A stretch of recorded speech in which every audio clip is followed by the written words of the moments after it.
जब तुम हर हफ्ते यहाँ आते मुझे लगता था तुम मुझसे मिलने आए हो, पर तुम मेरी पीठ पीछे इस नौकरानी के साथ गुलछरे उड़ाने आते थे।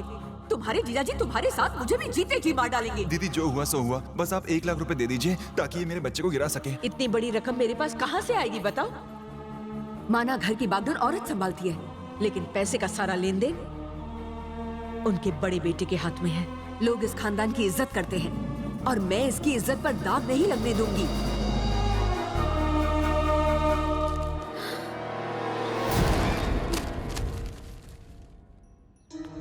इतना पैसा तेरे पास कहां से आया? चोरी चकारी करनी शुरू कर दी है? नहीं साहब। तो बता इतना पैसा आखिर तुझे किसने दिया? मैं तुझसे कुछ पूछ रहा हूँ। पैसे मैंने दिए थे पिताजी। क्यों दिए? अबॉर्शन कराने के लिए पिताजी। ए, तू क्या खड़ी खड़ी सुन रही है? पैसे उठाओ, निकल यहाँ से।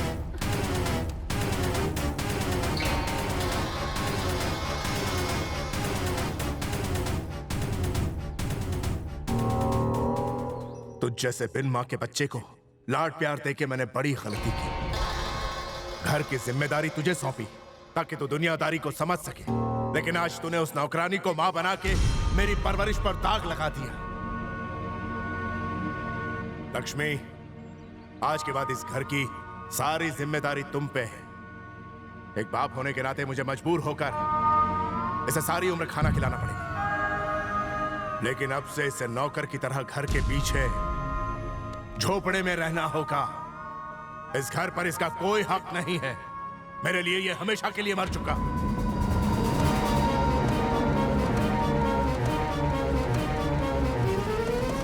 दीदी, सांप भी मर गया और लाठी भी नहीं टूटी। मेरे बेटे को नीचे उतारो। दीदी उतारो। आज के बाद अगर इस घर में आए या मुझे अपनी मनहूस शक्ल दिखाई तो तुम्हें जिंदा नहीं छोड़ूंगी। निकल जाओ यहाँ से। अगर ये बात मेरे पति को पता चल जाती तो वो मेरे भाई की जान ले लेते। मेरे भाई की गलती की सजा उस बेचारे ने अपने सर पर ले ली और आज उसके पिता उसके लिए पराये बन गए।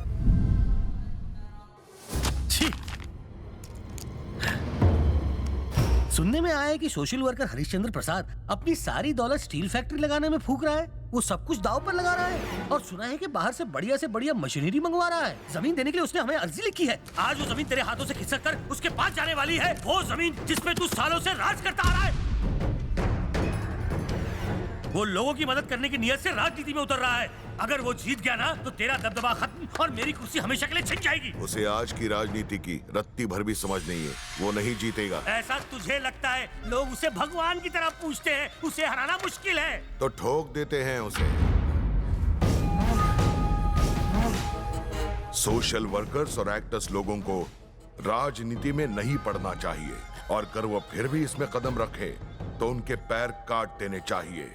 ऐसी दर्दनाक मौत दूंगा कि उसकी रूह तक कांप उठेगी।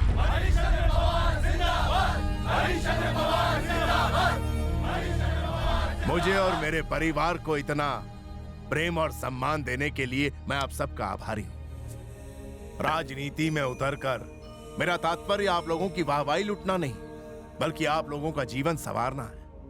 अपना काम काज छोड़कर आप लोगों को यहाँ आने की जरूरत नहीं है।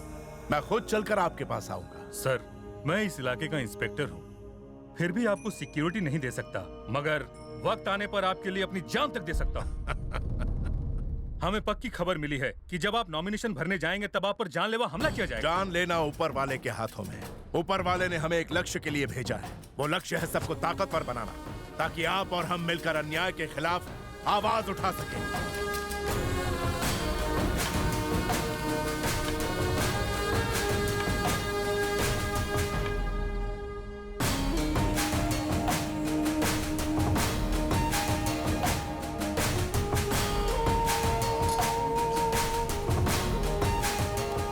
मेरे साथ सिर्फ ड्राइवर और एक गवाह जो पेपर्स पर साइन करेगा। उसके अलावा इलेक्शन ऑफिस में और कोई नहीं जाएगा। सुनिए, लोग आपके साथ आना चाहते हैं लेकिन आप सबको मना कर रहे हैं। कोई बात नहीं, लेकिन कम से कम आज तो अपने बड़े बेटे को अपने साथ ले जाइए। लक्ष्मी, मैं इस रिश्ते को सालों पहले खत्म कर चुका हूँ। ना वो मेरा बेटा है और ना ही मैं उसका बाप।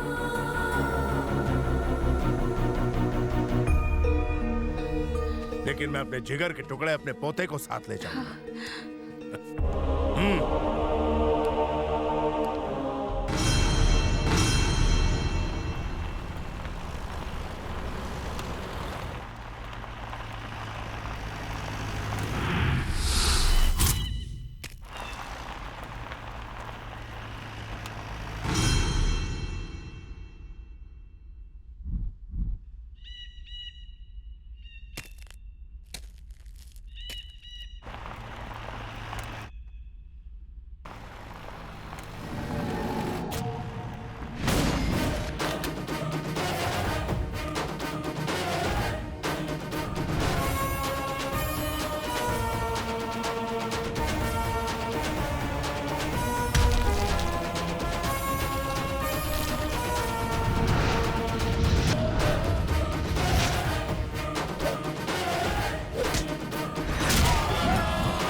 इस बुड्ढे का अब तक राम नाम सत्य क्यों नहीं हुआ? भाई इसे ऊपर भेजने का हमने पूरा गेम बिछाया था। पता नहीं साला लोचा किधर हो गया।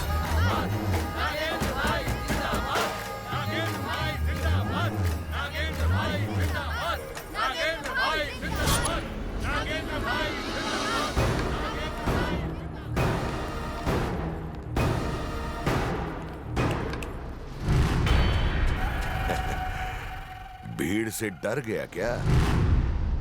ये भ्रम है तुम्हारा। बुढ़ापे में तुझे सुनने के साथ साथ दिखाई भी कम देने लगा है क्या?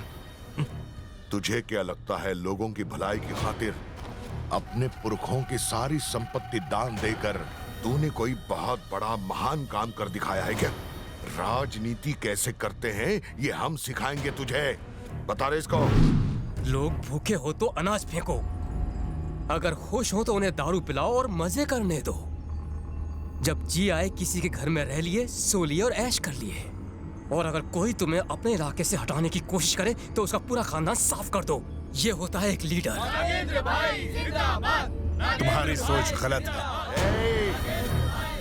सरकारी ऑफिस में आया हूँ ना, इसलिए मैं अपने साथ कोई हथियार लेकर नहीं आया हूँ तेरे कहने पर, वरना आज यहीं इस बुड्ढे का सर काट के इसे बताते कि सच क्या है।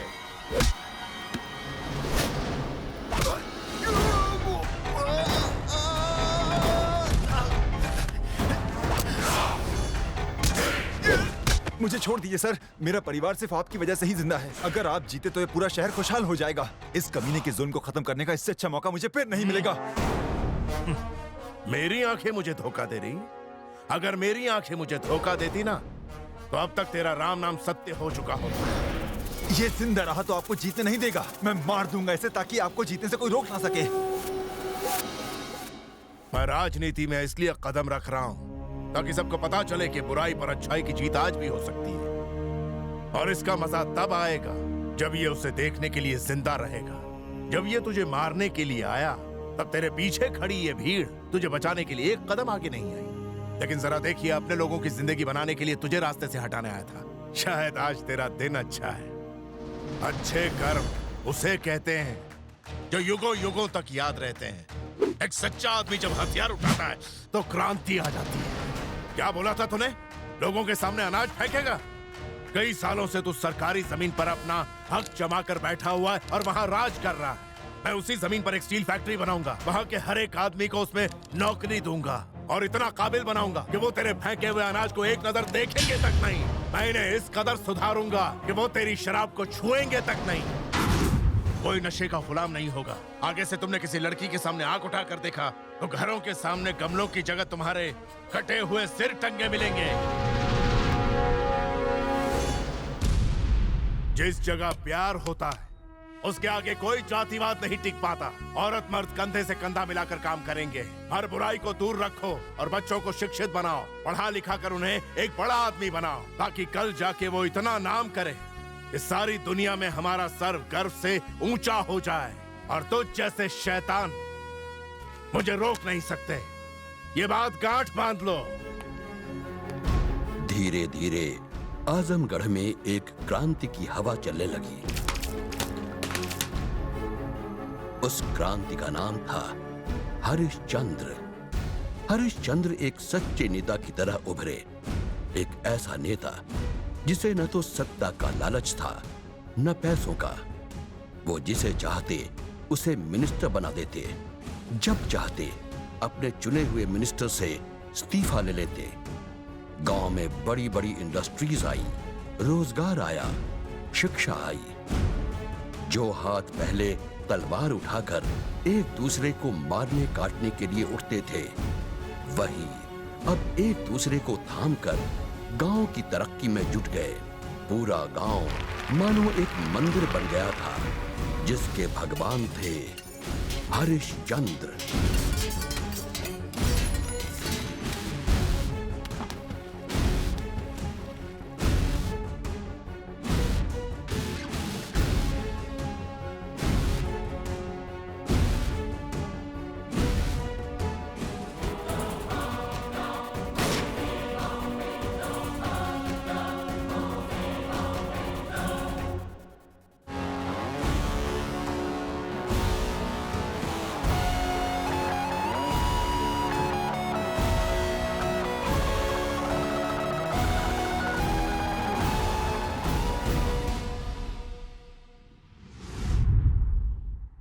डॉक्टर, अर्जेंट केस है, ब्लीडिंग बहुत हो रही है। इसकी ड्रेसिंग कर दो। Okay sir.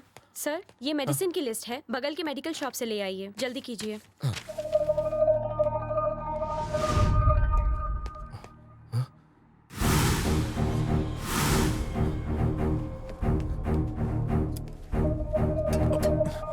सिस्टर, मेरा भतीजा कहाँ है? मुझे नहीं पता। मैं दवा लेने चला गया था, लेकिन वो अब रूम में नहीं है। देखिए, यहीं कहीं होगा। आपने 5 साल के एक छोटे बच्चे को जाते हुए देखा? नहीं।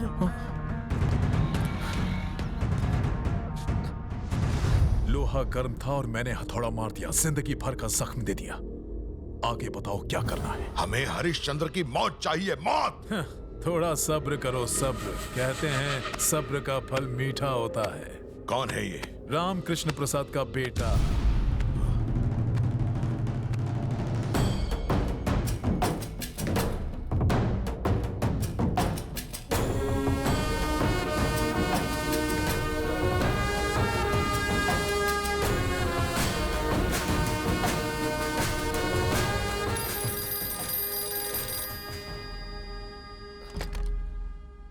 हेलो। अपने भाई को फोन दे। वो यहाँ नहीं है। वो मंदिर की छत पर बैठा हुआ है, तेरे बाप का बॉडीगार्ड बना हुआ है। नीचे बोला।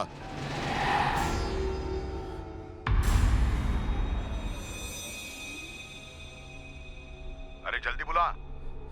अगर देर कर दी तो तेरे भतीजे को हमेशा के लिए सुला दूंगा।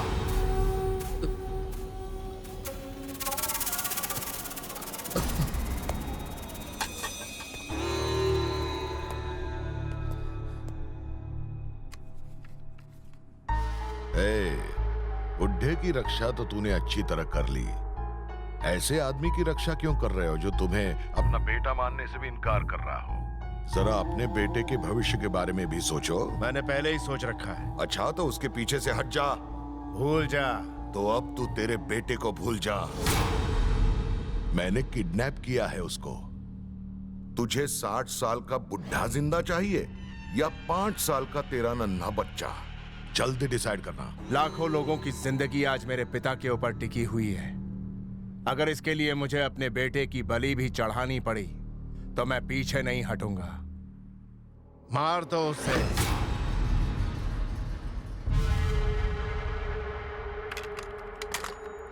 भैया, मेरा बेटा मरा नहीं। सबसे कहना वो कहीं खो गया है। इस उम्र में बाबूजी ये सदमा सह नहीं पाएंगे।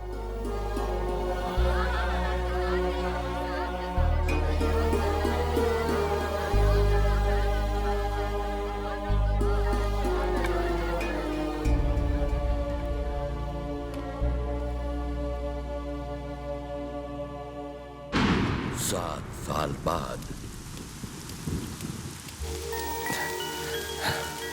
मैं एक अनाथ हूं। आजा।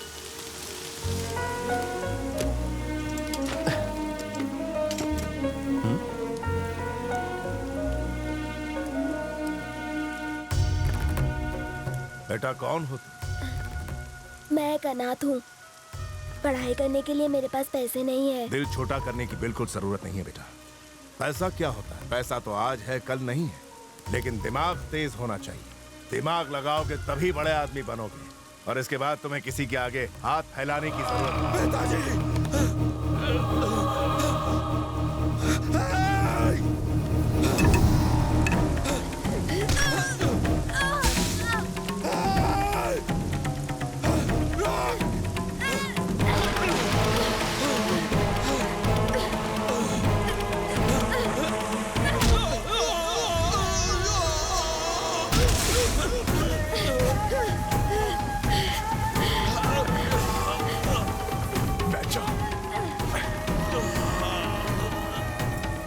पिताजी, हे भगवान, ये क्या हो गया?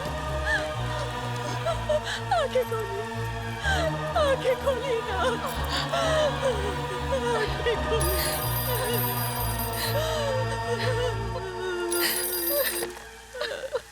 क्यों रे, आंसू बहा रहा है? सालों पहले अगर तेरा बाप मेरी जिंदगी बर्बाद करने के लिए राजनीति में नहीं उतरता, तो आज तुझे ये दिन देखना नहीं पड़ता। अब मैं तुझे जो बताने वाला हूं उसे सुनकर तेरे होश उड़ जाएंगे। मैंने तेरे बाप को नहीं मारा, तेरे अपने खून से उसे मरवाया। अब तेरे इस कातिल बेटे के हाथों में तेरे पूरे परिवार को मरवाऊंगा। 20 साल बाद नागपुर सेंट्रल जेल।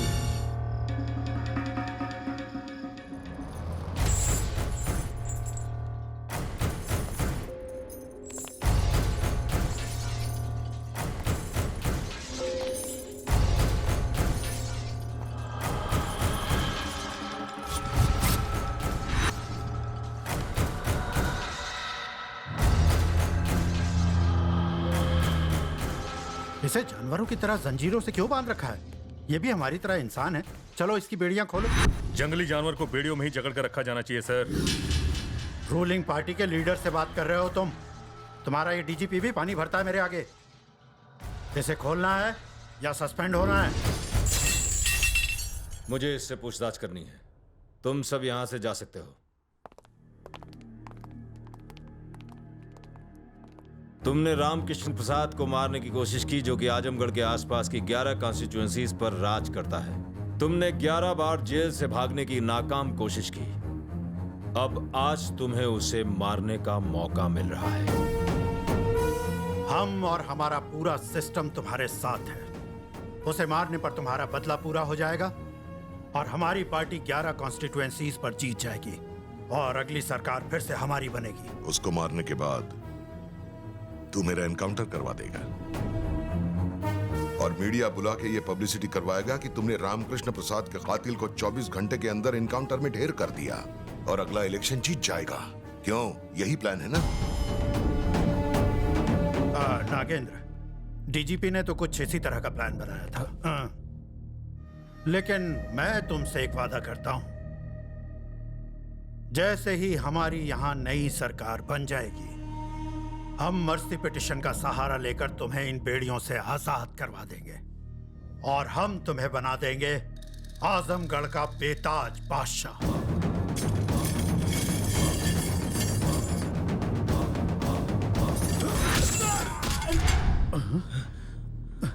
तुम रामकृष्ण प्रसाद को मारने का प्लान बना रहे हो और सिक्योरिटी में उसी के आदमी को रखा हुआ है। यही है तुम्हारा सिस्टम?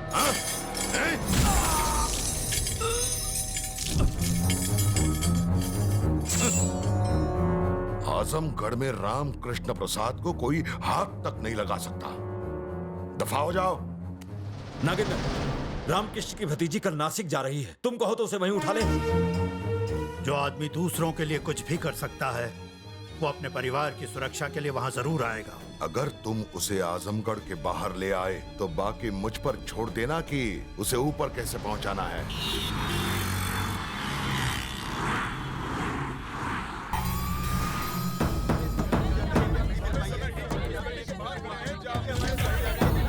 हाँ राजेश, हमें इस वक्त केंद्रीय मंत्री नितेश पाटिल के घर के सामने खड़े हैं। कल रात निकिशा नाम की युवती की लाश मिली है। खबर मिल रही है कि ये मर्डर नहीं सुसाइड है, लेकिन निकिशा के पिता ने मीडिया के सामने बयान दिया था कि उनकी बेटी का बेरहमी से कत्ल किया गया है और कातिल कोई और नहीं नितेश पाटिल का बेटा संजय पाटिल है। बाकी की जानकारी ब्रेक के बाद।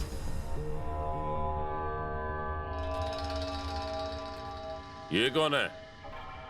जिस लड़की का खून हुआ है उसके पिता, आपके पापा ने उन्हें यहाँ बुलाया है। सुबह सुबह मैं कॉफी पीता हूँ क्या? जा जाके मेरे लिए थोड़ी सी विस्की लेके आ, जा। पूरा देश निकिशा के पिता और नीतीश पाटिल के बीच हुई मीटिंग को जानने के लिए बेचैन है। उनके बीच क्या बातचीत हुई, इस बात का पता तब तक नहीं चल पाएगा जब तक निकिशा के पिता बाहर नहीं आते। कैमरामैन रवि के साथ संध्या, सी न्यूज़।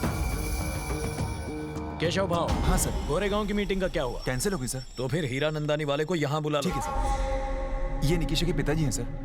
इसे संभाल के रखो। जी सर। ये है निकिशा के पिताजी। नमस्कार साहब, कैसे हैं आप? बसा बसा बसा बसा बसा। आयुष्मान भव। ये गाढ़वा बड़ों के सामने पैर फैलाकर नहीं बैठते। देखिए ना साहब, अपनी बिटिया के साथ भारी अन्याय हुआ है और ये मीडिया वाले ऐसे प्रमोट कर रहे हैं जैसे कोई फिल्म स्टार। संजय अमेरिका में पढ़ता है। वहाँ के लोग तो शादी से पहले ही डेट पर जाते हैं, घूमते हैं।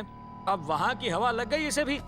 आपने तो अपनी बेटी को पढ़ाया लिखाया, अच्छे संस्कार दिए, उसे हर वो चीज दी जो एक बाप अपनी बेटी को देता है। अब इसमें गलती संजय की है ही नहीं ना, गलती तो आपकी है। इस जमाने में ऐसी खूबसूरत लड़की पैदा ही नहीं करनी चाहिए थी। लड़के तो पीछे पड़ेंगे ही, जहाँ कहीं फूल देखा भौरे पीछे चले आते हैं। मेरे पास बेकार की बातों के लिए वक्त नहीं है। बताइए मुझे क्यों बुलाया? जब आइला जब बस अपनी औकात में रहे। मेरी किस्मत अच्छी है, मेरे जैसे नेता ने अपने घर बुलाया। तुम जैसों की लड़कियां होती ही हैं हमारी मौज मस्ती के लिए। हम लोग जो चाहे वो कर सकते हैं तुम्हारे और तुम्हारी जवान बेटियों के साथ। साल्या मीडिया में बयान देकर खुद को बहुत बड़ा हीरो समझ रहा है। कुछ नहीं होगा इस कवरेज से। इस देश में न्याय नाम की चिड़िया जिसे अपनी बेटी के लिए ढूंढ रहा है वो कहीं नहीं मिलेगी। एक बात समझ ले तूने क्या सोचा? 20 साल से जमाई हुई मेरी इस राजनीति की दुकान को तू एक ही दिन में बंद करवा देगा? हलवा समझा है क्या? घुसेड़ दूंगा कुतरिया। तेरी बेटी के पास पहुंचा दूंगा तुझे भी। केशव भाव। जी सर। चल पकड़िए चेक, पूरे 50 लाख का है। जिस मीडिया के सामने तूने मेरे बेटे को नंगा किया था, उसी मीडिया के सामने जाकर उसे कपड़े पहना। चल गए? नहीं लेगा? अरे इसकी बड़ी बेटी दिखने में कैसी है? वो तो उस मरी हुई से भी ज्यादा माल है पप्पा। अक्कल आली तुला। इसको फिक्स डिपॉजिट में डाल, बुढ़ापा आराम से कट जाएगा। चल निकल। आयुष्मान भवा। केशव भाव। जी सर। जरा कान साफ कर लो। उस न्यूज चैनल वाले को बुला लो। सर प्लीज बताइए, आप मंत्री जी से मिलने क्यों आए थे? आपको मंत्री जी ने क्यों बुलाया था? क्या आपको न्याय मिलने की उम्मीद है? बताइए। उनका कहना है कि संजय के अंदर कोई बुरी आदत नहीं है। आपका इस बारे में क्या कहना है? बताइए ना सर। मैं आपके सामने सब कुछ सच सच कहना चाहूंगा। मेरी बेटी बिगड़ गई थी। रात भर पब में घूमना, उसे नशे की लत लग गई थी। उसी नशे की हालत में उसने आत्महत्या कर ली। खैर अब तो मेरी बेटी वापस नहीं आ सकती, इसलिए मैंने सोचा क्यों ना उसकी मौत से थोड़े पैसे कमा लिए जाए, अमीर बना जाए। इसलिए मैंने मिनिस्टर के बेटे पर गलत इल्जाम लगाया। देखा आपने, एक मिडिल क्लास आदमी ने अपनी औकात दिखा दी। उसने अपनी बेटी की मौत से भी पैसा कमाने का मौका नहीं छोड़ा। बेचारे उस सीधे साधे मिनिस्टर के बेटे पर इल्जाम लगा दिया। एक बार फिर यह साबित हो गया कि गरीब अमीर की दौलत और नाम से जलते हैं। Over to studio. Party worker celebrate कर रहे हैं। अरे दरवाजा बंद कर रहे।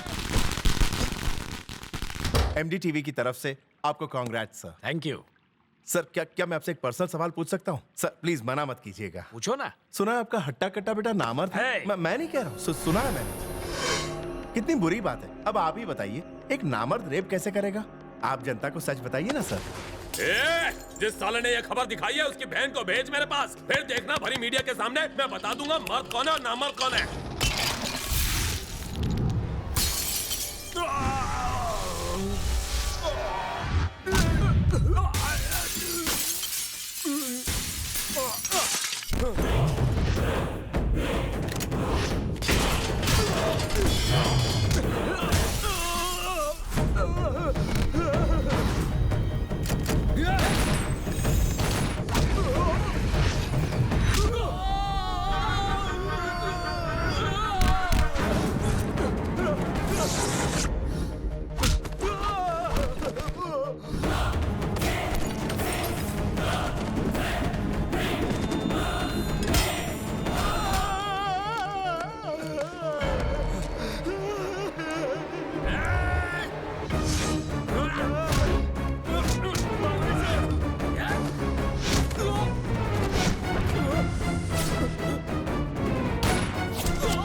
उसकी काली करतूतों को ढकने के लिए तूने कईयों के मुंह बंद किए।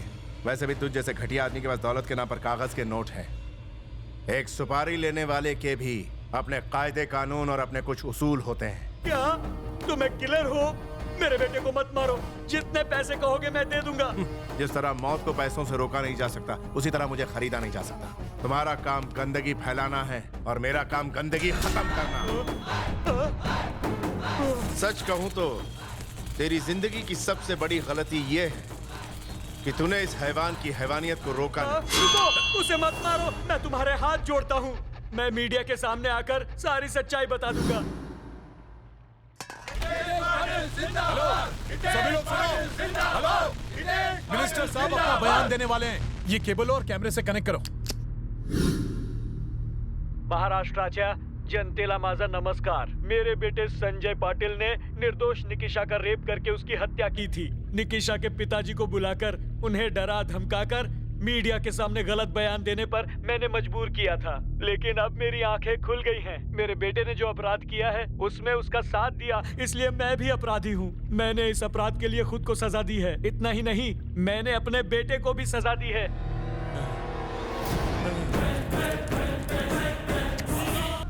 सुनिए, मैं आपका एहसानमंद रहूंगा। आपने मेरा बदला पूरा किया, ये आप रख लीजिए।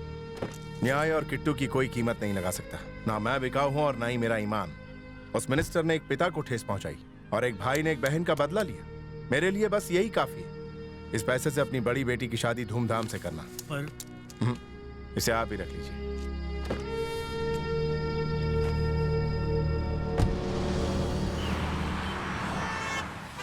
चाहे कोयले की खान में हो या ईश्वर के गहनों में, हीरा हीरा होता है।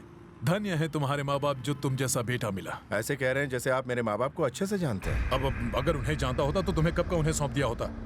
तुम 5 साल के थे जब मुझे मिले थे, बस तब से तुम मेरे साथ ही रह रहे हो।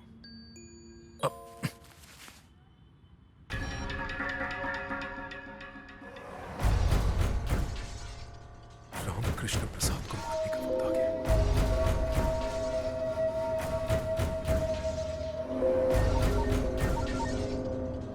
मैसेज मिला कि नहीं? मैं 10 मिनट में फोन करता हूँ। कौन है? पुराना दोस्त है।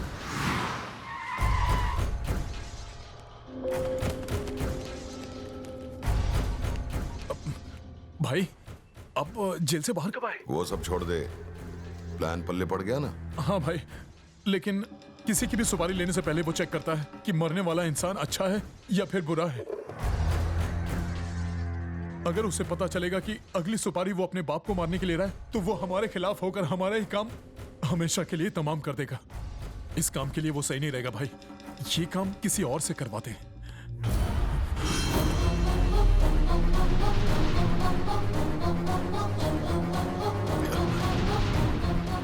दोस्त था, बचपन का दोस्त। चाय, थैंक्स।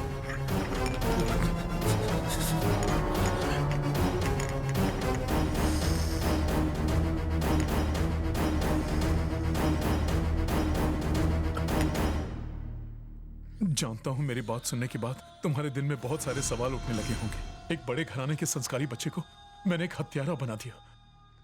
तुम्हारे पिता आजमगढ़ के नामचीन नेता हैं, जिन्हें लोग देवता की तरह पूजते हैं। आज तक ऑपोजिशन वाले तुम्हारे पिता को इलेक्शन में हरा नहीं पाए। हराना तो दूर, उनके आसपास भी नहीं भटक सके। इसीलिए वो उन्हें मारने का प्लान बना रहे हैं। इस फोन में उसकी सारी जानकारी है। जो गलतियां मैंने की थी उसके प्रायश्चित का दिन आ गया है। हो सके तो मुझे माफ कर देना। हमारा साथ यहीं तक का था बेटा।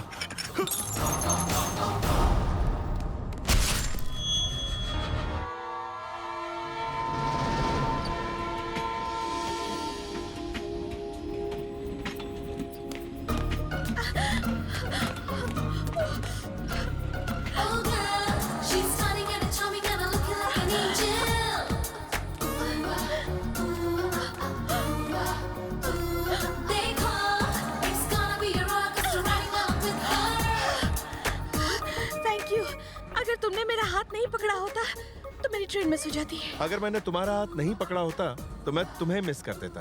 क्या? मतलब अगर सही वक्त पर हाथ नहीं पकड़ता तो मेरी लाइफ की पटरी में तुम एंट्री नहीं मारती। Excuse me.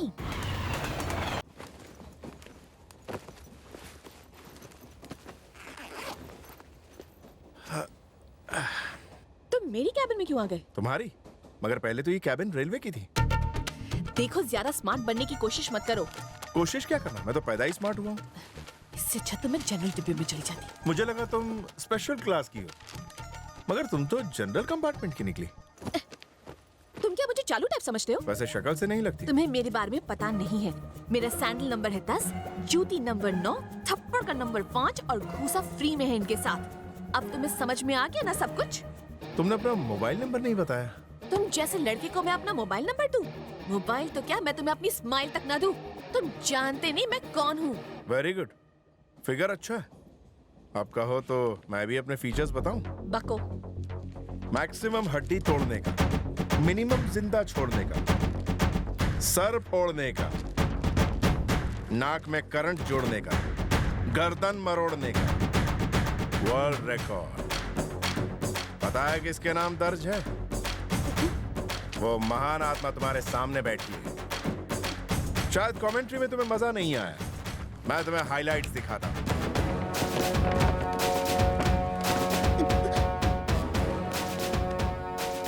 इन लोगों ने तुम्हारा क्या बिगाड़ा है? ये हीर रांझे की औलाद मजनू गैंग है। आशिकी में डिप्लोमा करने के बाद कॉलेज जाने वाली लड़कियों पर प्रैक्टिकल कर रहे थे। जब मैंने उन्हें मना किया तो मुझे शेर सुनाने लगे। फिर मैंने उन्हें शेर का पंजा दिखा दिया। ये लड़की कौन है और इसकी नाक पे इतना गुस्सा क्यों है? सोनिया। धांसू है ना? पब्लिक में मारधाड़ करने के लिए उसने मेरे खिलाफ पुलिस कंप्लेंट करके मुझे जेल करवा दी। जब सच्चाई का पता चला तो उसे गलती का एहसास हुआ और उसने मेरी बेल करवा दी। फिर उसने सॉरी बोला होगा? हाँ बोला, और मैंने उसे माफ कर दिया। तब तो वो बहुत खुश हुई होगी। वो तो खुश नहीं हुई, पर तुम बड़ी खुश लग रही हो। ओहो, बताओ ना फिर क्या हुआ?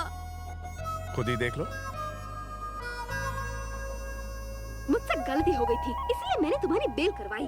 इसके अलावा हमारे बीच और कुछ नहीं है। मेरे ज्यादा पास आने की, मुझसे दोस्ती करने की, प्यार दिखाने की या मेरी बेमतलब तारीफ करने की कोई जरूरत नहीं, समझ गए?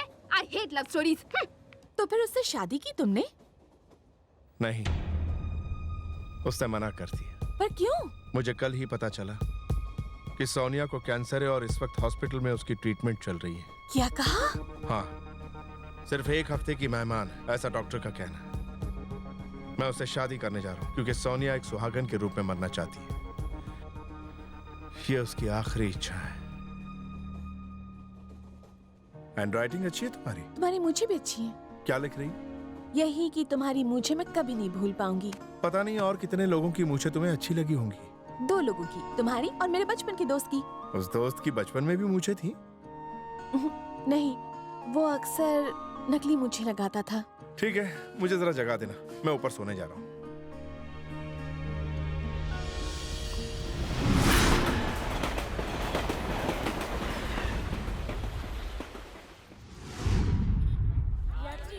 अरे सुनो, हेलो, एक्सक्यूज मी। हाँ मेरी एक छोटी सी रिक्वेस्ट है। हाँ बोलो ना। अगर तुम्हें बुरा न लगे तो मैं तुम्हारी शादी में चलूं? रात को अच्छी तरह सोई तो थी ना तुम? रात को बहुत अच्छी नींद आई, तभी तो सुबह फ्रेश हूँ। रात को तुम मुझसे डरी हुई थी, तो मैंने तुम्हें एक चटपटी मसालेदार फिल्मी कहानी सुना दी ताकि तुम मेरे साथ कंफर्टेबल हो सको। बाय। हाँ, 1 मिनट।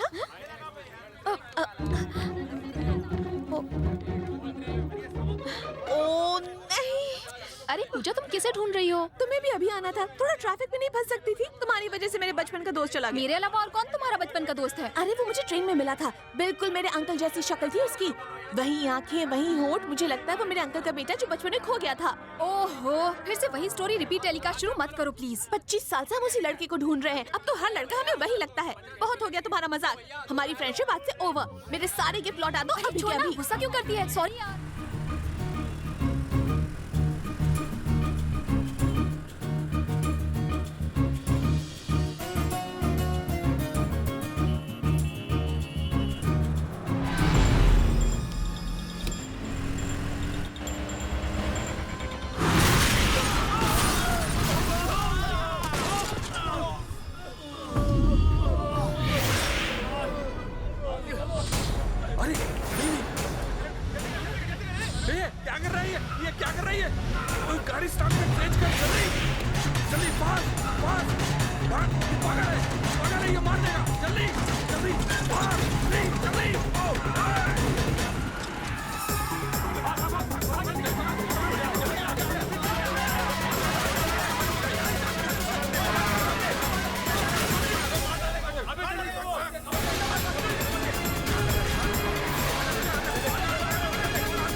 ये लिंक रोड कहाँ है? Link road? वो क्यों? बस पकड़नी है। बस पकड़ने के लिए इतनी ऊपर से क्यों टपके? मेरी शिप का इंजन गर्म हो गया था, ठंडा करना था। भाई तुम आए कहाँ से हो? मैं मंगल ग्रह से आया हूँ। वहाँ भी टायर वाली गाड़ियाँ चलती हैं? चलती नहीं है, उड़ती है, तुम्हारे होश की तरह। इसका मतलब तुम एलियन हो, दूसरे ग्रह का वासी। अब लिंक रोड का रास्ता बताओगे? Thank you.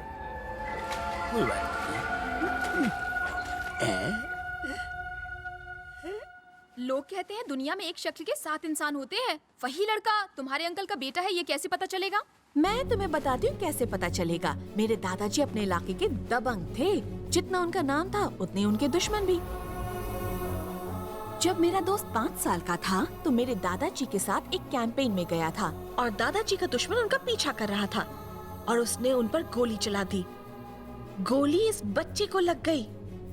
लकीली वो बच तो गया, मगर गोली ऐसी जगह लगी है कि ना वो दिखा सकता ना बता सकता है। मगर उसे गोली लगी कहाँ थी? एग्जैक्टली यहाँ। बड़ी गलत जगह लगी गोली। हम वहाँ देखेंगे कैसे? अगर ये लड़का वही है तो निशान भी होगा। पहले उसे ढूंढो, फिर निशान ढूंढेंगे। किससे मिलना है? आपने मुझे पहचाना नहीं? मैं बॉबी। बॉबी? कौन बॉबी? आपकी बेटी का क्लासमेट बॉबी। बॉबी? तुम हो? करुणा, पूजा, देखो कौन आया है।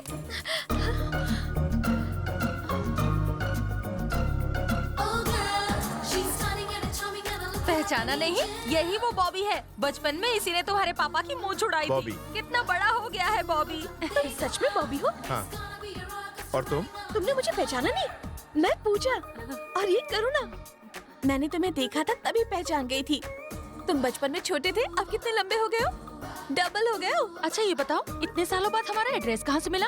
डायरी में देखा था। कौन सी डायरी? नहीं मतलब न्यूज़पेपर में देखा था। जब करुणा सिविल एग्जाम्स में फर्स्ट आई थी तो पेपर में छपा था, वहीं सारी डिटेल मिल गई। डिटेल मिल गई तो एड्रेस ढूंढने में कोई परेशानी नहीं हुई। अच्छा, सुना है कि अंकल का दिमाग अभी तक ठीक नहीं हुआ। मत पूछो, उनके चक्कर में हमारा दिमाग खराब हो रहा है। इस वक्त कहाँ है अंकल? जिनका नाम लिया और जिन हाजिर। उधर देखो, वो रहे।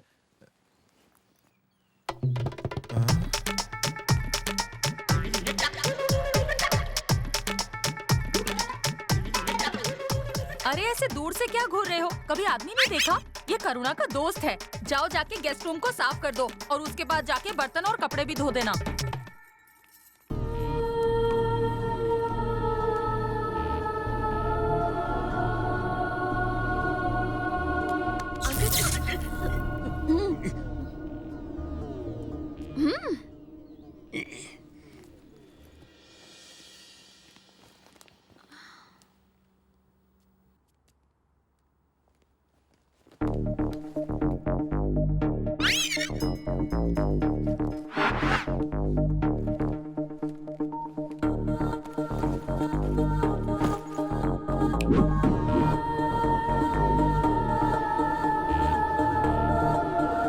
तुम्हारे दिमाग में एक सवाल घूम रहा है। जो तुम्हें परेशान कर रहा है, क्यों? हाँ, तुम्हें कैसे पता चला? डॉक्टरेट किया है in face reading from minded university. पृथ्वी वाले गूगल सर्च में सर्च करते हैं और हम सर्च में रिसर्च करते हैं। अच्छा, तो मेरे दिमाग में कौन सा सवाल घूम रहा है? सिर्फ सवाल नहीं, तुम्हारा दिमाग भी घूम रहा है कि एक एलियन मेरे जैसे गधे की बेटी का दोस्त कैसे हो सकता है। सही कहा ना? एक्चुअली महंगाई बहुत बढ़ गई। महंगाई मंगल ग्रह तक पहुंच गई? उससे भी ऊपर पहुंच गई है। हमारे यहाँ इतनी महंगाई बढ़ गई कि हवा के भी पैसे देने पड़ते हैं, वो भी सर्विस टैक्स के साथ। कितनी कीमत चुकानी पड़ती है? इतनी कि 2 IPL टीम खरीद ले। यहाँ पृथ्वी पर सब कुछ सस्ता है, इसलिए पापा ने मेरा सेंट मैरी में एडमिशन करा दिया। वहीं करुणा से मेरी दोस्ती हो गई। क्या उसे पता है कि तुम एलियन हो? अगर बता दूंगा तो वो मेरे साथ उड़ जाएगी। आप भी मत बताना। तो तुम हॉस्टल में रहते थे? नहीं, मैं मंगल ग्रह से शिप में अप डाउन करता था। तब तो तुम्हें अपनी शिप पार्किंग करने में हर रोज फाइन लगता होगा। नहीं, आपने मेरी लैंडिंग देखी थी ना? मैं अपनी शिप पानी में फ्री पार्क करता था। पानी में लैंड करने से किताबें गीली हो जाती होंगी? वाटरप्रूफ थी। लेकिन तुम तो गीले हो गए थे। हाँ, मेरी बैटरी थोड़ी लो हो गई। मेरे इंजन में पानी घुस गया, बाहर जाइए। पानी घुस गया है तो मैं बाहर क्यों निकलूं? मेरे अल्ट्रावायलेट रेज इतने पावरफुल है कि अगर वो तुम पर पड़ गए तो तुम अंधे, बहरे और लूले हो जाओगे और बाकी की तरह रिवर्स गियर में जाकर तुम डेढ़ फुटिए हो जाओगे। अंकल, आपका मुंह क्यों खुल गया? अब मैं क्या बताऊं? मुंह खुल गया और मेरी आंख भी खुल गई। कुछ और खुल जाए इससे पहले मुझे खुली हवा में जाने दो।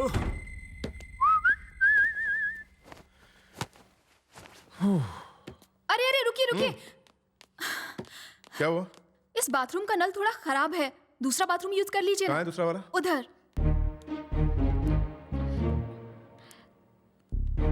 मुझे बहुत डर लग रहा है। कोई हॉरर फिल्म नहीं, निशान ही तो देखना है।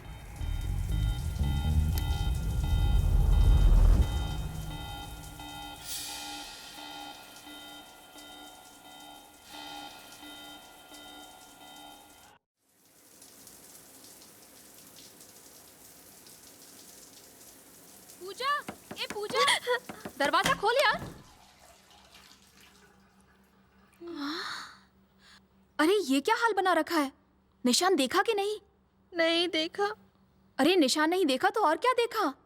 अक्सर लोग शावर की तरफ मुंह करके नहाते हैं ना, वो भी दरवाजे की तरफ मुंह करके नहा रहा था।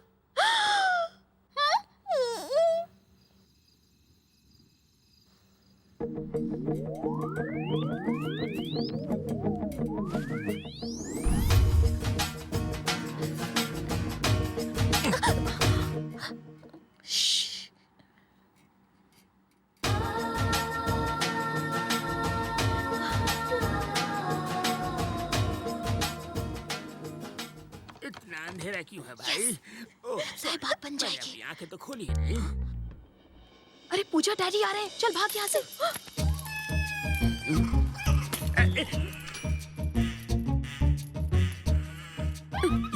डेटा केबल लगा कि ऑनलाइन है और मार्स में चैटिंग कर रहा है। अभी वाइफ को अपडेट करके इसे शट डाउन करता हूँ।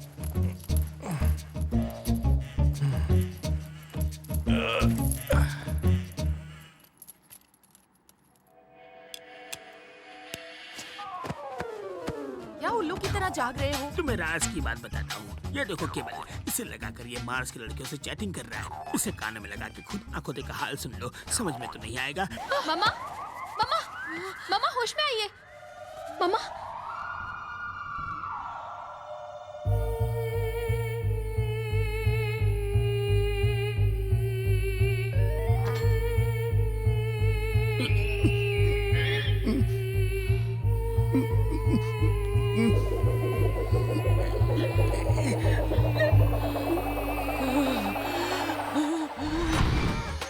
तुम्हारा दिमाग है कि चाइना का माल? हमेशा खराब होता रहता है। अब अगर अपना भेजा चलाया ना तो तुम्हें यहाँ से उठा के पागल खाने भेज दूंगी। आज तो मैं बाल बच गए, लेकिन तुम्हारी वजह से मेरे सारे बाल जल गए। तुम लोग चलो, सो जाओ। हाँ चलो, तुम भी चलो। और तुम रात भर मच्छर भगाओ। अगर मुझे एक भी मच्छर काटा ना तो तुम्हारा खून पी जाऊंगी। मैंने केबल छुआ तो मुझे कुछ नहीं हुआ। बीबी ने छुआ तो उसे 440 वोल्ट का झटका क्यों लगा? मार्स में उस वक्त लोड शेडिंग था। Good night. मार्स पे भी लोड शेडिंग होती है?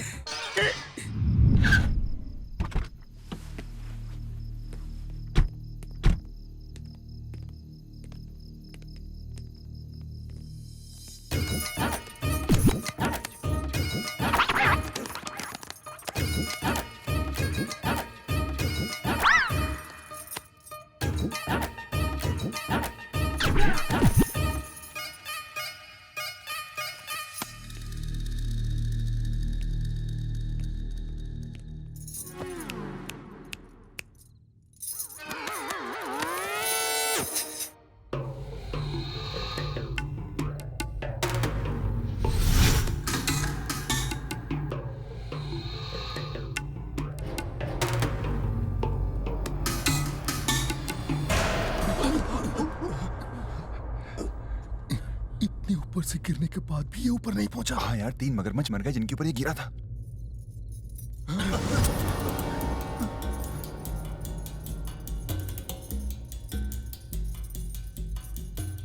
उसे देखकर नानी याद आ गई ना।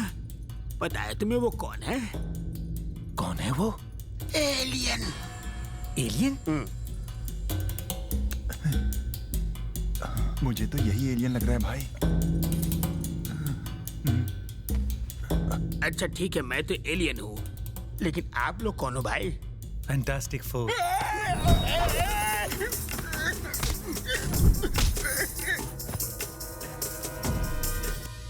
कहाँ गया वो?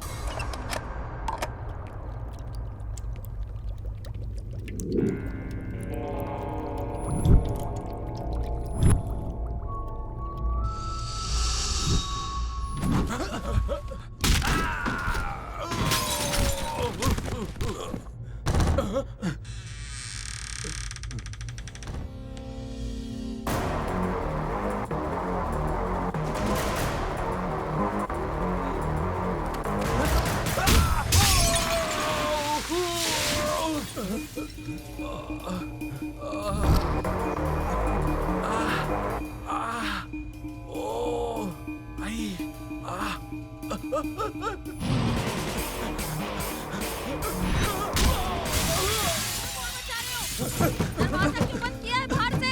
खोलो इसे। आखिर हो क्या रहा है बाहर? खोलो।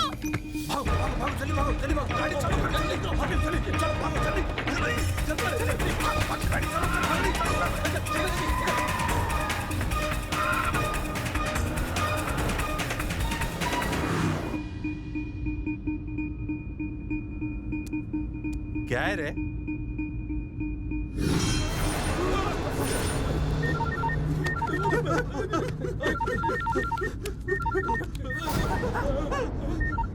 क्यों बे, काम खत्म हुआ कि नहीं? इतनी क्या जल्दी?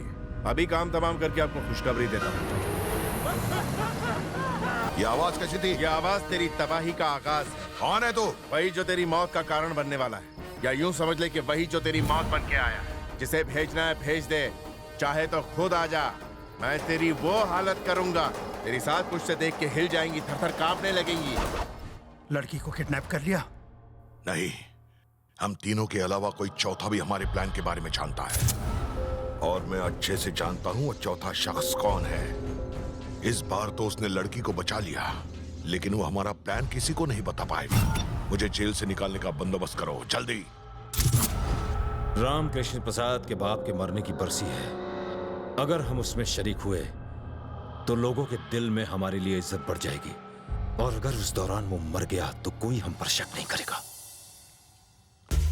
मैं तो तुम्हारे पागलपन से तंग आ गई हूँ। क्या तोड़-फोड़ मचा रहे हो?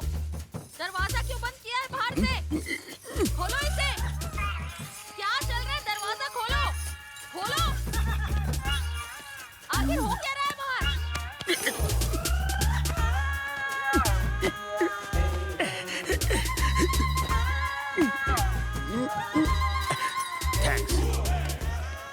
लीजिए, पकड़िए इसे। वो क्यों? अगले सीन में आपके ऊपर जो हमला होने वाला है ना अंकल, ये आपको उससे बचाएगा।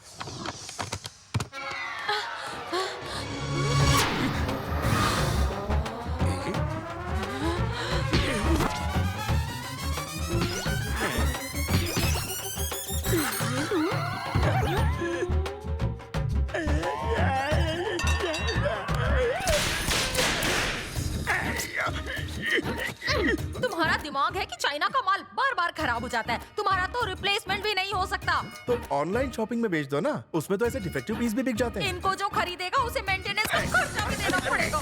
पास में एक योगाश्रम है, वहाँ अंकल की अकल ठिकाने आ जाए। अकल को ठिकाने लगाओ या अंकल को, पर जल्दी कुछ करो।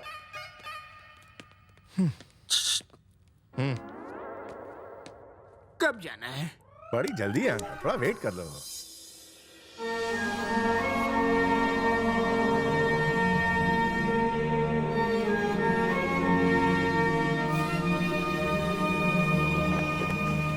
मंगल ग्रह के एलियंस यहाँ इंडिया में आ चुके हैं। टूरिस्ट के तौर पर आए हैं या सेटल होने? अगर सेटल होने आए हैं तो ज्यादा दिन टिक नहीं पाएंगे। 1 BHK खरीद नहीं पाएंगे, मंथली रेंट वो दे नहीं पाएंगे और करप्शन में सांस ले नहीं पाएंगे। स्वामी जी आप यही तो मार खा गए। बिना राशन कार्ड के अच्छे अच्छे सेटल हो गए, घूस देकर ये भी घुस जाएंगे। उनकी करेंसी तो डॉलर से भी बहुत महंगी है ना स्वामी जी? सच कहा बालक, अगर हमारे आयुर्वेदिक बिजनेस में वो पार्टनर बन जाए तो लाइफ सेट हो जाएगी। दूसरे बाबा की तरह आप भी मुझे फ्रॉड लग रहे हैं। अपना मुंह बंद रखो, कहीं भी बकबक शुरू कर देते हो। ये जो तुम्हारा भेजा है ना, इसमें सिर्फ भूसा भरा हुआ है। इसे ठीक कर दो या तो कोई इसे अच्छा दिला दो। तुम टेंशन मत लो बेटी, ये योगा से ठीक हो जाएगा। योगा करना है स्वामी जी, पहले क्यों नहीं बताया? मुझे तो लगा था कि आप झटके देंगे। जैसा योगा करना है करूँगा, मगर सच्चाई यही है कि ये एलियन है। योगा करना है ना? बालक, चलो। उधर बाहर कहाँ जा रहे हो? इसके अंदर जाना है। इसके अंदर मैं कैसे घुस सकता हूँ स्वामी जी? आप लोग इन्हें घुसाकर बताइए कि कैसे घुसते हैं। घुसा तो आप ऐसे रहे हो स्वामी जी जैसे मैं कि घूस का पैसा हूँ। घुस जाओ। अगर इस डब्बे में घुसा तो मुरब्बा बन जाएगा मेरा। तुम कुछ क्यों नहीं मुझे मुरब्बा पसंद है। अरे इसे जल्दी अंदर डालो, अगर ये इतना बोलेगा तो हमें भी डब्बे में जाना पड़ेगा। अरे ऐसा मत करो, मैं तो भगवान के लिए छोड़ दो। अरे टेंशन लेने की कोई आवश्यकता नहीं है, कुछ देर में ये ठंडा हो जाएगा मगर अंडा नहीं देगा।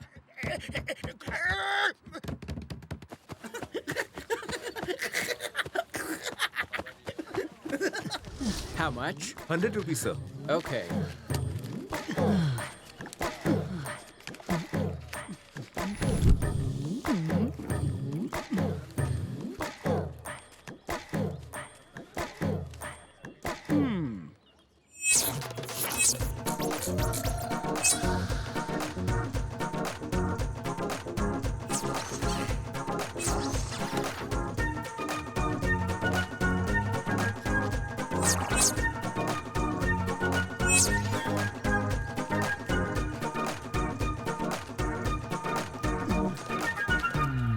Thanks madam. हाँ? मैडम जेब काटूं मैं और मलाई खाएंगी आप? ईमानदारी भी कोई चीज होती है। अब मैं जा रही हूँ पिज्जा खाने, रोक सको तो रोक लो। तुम्हें तो पोलियो हुआ था ना? हाथ पैर इतने जल्दी ठीक हो गए तुम्हारे? कहो तो कटिंग करवा दूं? जैसा मैं कह रही हूँ वैसा करो, नहीं तो जेब कतरों की किताब से तुम्हारा चैप्टर क्लोज कर दूंगी। नहीं मैडम, चैप्टर खुला रहने दीजिए, इसका हम 50-50 कर लेते हैं। मुझे तुम्हारे जैसा पार्टनर नहीं चाहिए। Thank you madam. तुम्हें एक आदमी के पीछे के कपड़े काटने हैं। पीछे के? और तभी मिलेगा तुम्हें ये पर्स। एग्जैक्ट लोकेशन बताइए ना मैडम। अपना बायां हाथ अपने पीछे रखो। हाँ, बचपन से ही ऐसी ही अभी बिगड़ी है।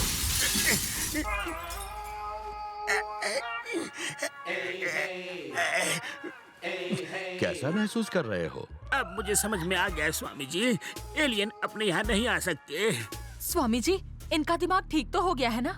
ये माँ का लाडला अभी तो सुधर गया है, मगर आगे अगर किसी तरह का कोई लक्षण दिखे तो इन्हें फिर से मेरे पास लेकर आ जाना। अगली बार इससे भी छोटे डब्बे में बिठाकर इलाज होगा। जी स्वामी जी। नहीं स्वामी जी, अब मैं बिल्कुल ठीक हो गया हूँ। आप कहे तो मैं कमर सीधी करके आ जाऊँ? आ जाओ। इस डब्बे ने मेरी कमर का कचूमर बना दिया है। आराम से। उसका काटना है।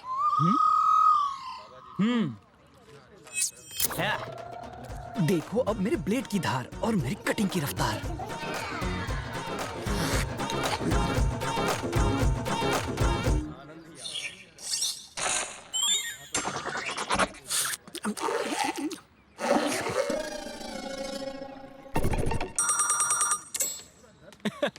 मैडम लोकेशन क्लियर है, शूटिंग कर सकती हो। तुमने गलत आदमी का बैंड बजा दिया, बगल वाले का फाड़ना था।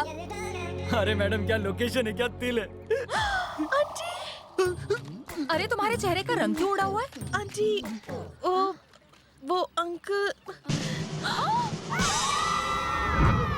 स्वामी जी! अरे मुझे पानी समझ के बचा लो प्लीज, सेव द वाटर।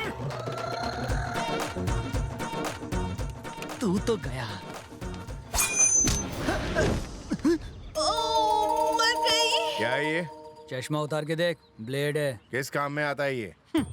बेटा इसे छोटा मत समझ, ये ऑलराउंडर चीज है। ये शेविंग के साथ साथ अर्निंग के भी काम आती है। इसके और क्या क्या टैलेंट है? तू क्या टैलेंट हंट कर रहा है? बच्चा, ये ब्लेड ब्लड निकाल देगा।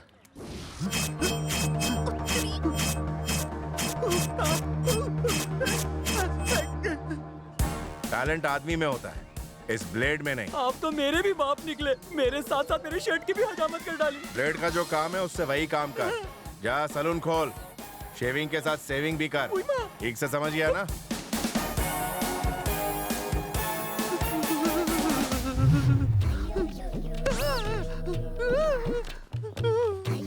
हो गया ना टैलेंट का कबाड़ा। शुक्र है कि इस ब्लेड ने उसके कपड़ों को नहीं टच किया, वरना मैडम आज मेरी भी कटिंग इस कपड़े के मच्छरदानी जैसी हो गई होती। गया तो था वन पीस बनकर और लौटा हूँ कट पीस बनकर। आज का दिन ही खराब है। एक पर्स मारा था, वो भी आपने मार लिया। क्यों ना हम उसका 50-50 करके निकल ले। सॉरी, तुम जैसे जेब कतरों की वजह से ही हमारे देश का नाम दुनिया भर में बदनाम है। मैंने वो पर्स उस फॉरेनर को लौटा दिया। Incredible India. जय हिंद।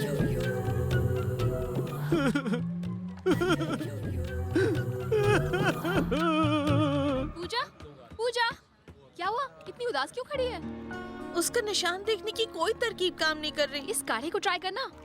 कहाँ से लाई? ट्रीटमेंट के दौरान एक आदमी से दर्द बर्दाश्त नहीं हो रहा था, बहुत चिल्ला रहा था। तो स्वामी जी के इस काढ़े को सूंघते ही वो बेहोश हो गया। Wow, thank you.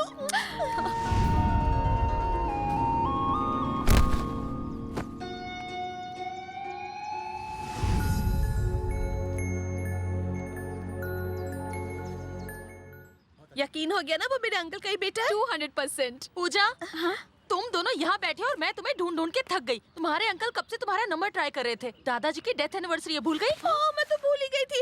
यहाँ नेटवर्क कहाँ आता है? वहाँ उस तरफ जाओ। ये भी ना।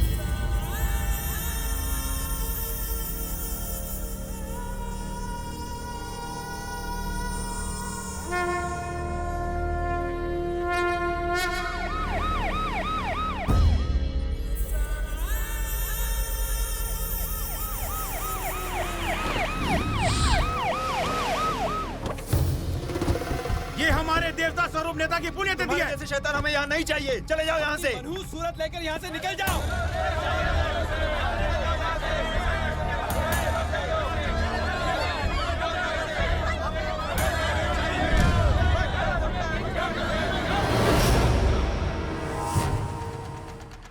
जजमान, लोगों को दिखाकर इसे जल में प्रवाहित कीजिए।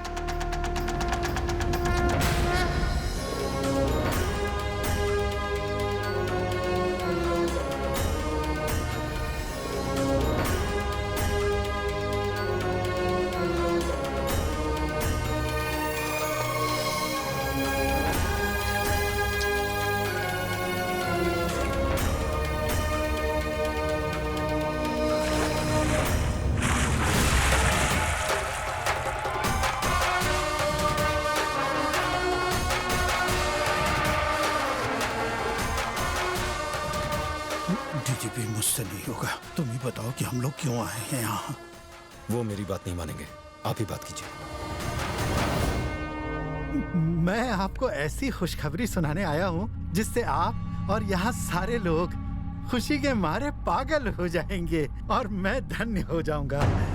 आपके पिता हरिश्चंद्र प्रसाद जी ने हर भेदभाव को मिटा दिया, हर घर में रोजगार दिया और एक ऐसे महान इंसान बन गए जिन्हें पूरे आजमगढ़ में देवता की तरह पूजते हैं। आज से ठीक 20 साल पहले उनका स्वर्गवास हुआ था। उन्हें यहाँ के लोगों के दिल और दिमाग में हमेशा के लिए अमर बनाने के लिए यहाँ से थोड़ी दूर जौनपुर में 10 एकड़ की जमीन पर मेरी सरकार ने उनकी 72 फीट ऊंची मूर्ति बनाने का फैसला किया है।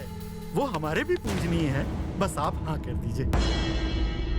सुनिए, शायद आपने मेरी बात ठीक से नहीं सुनी। 10 एकड़ की जमीन के बीचों बीच 72 फीट ऊंची मूर्ति भारत की सबसे बड़ी मूर्ति होगी ये।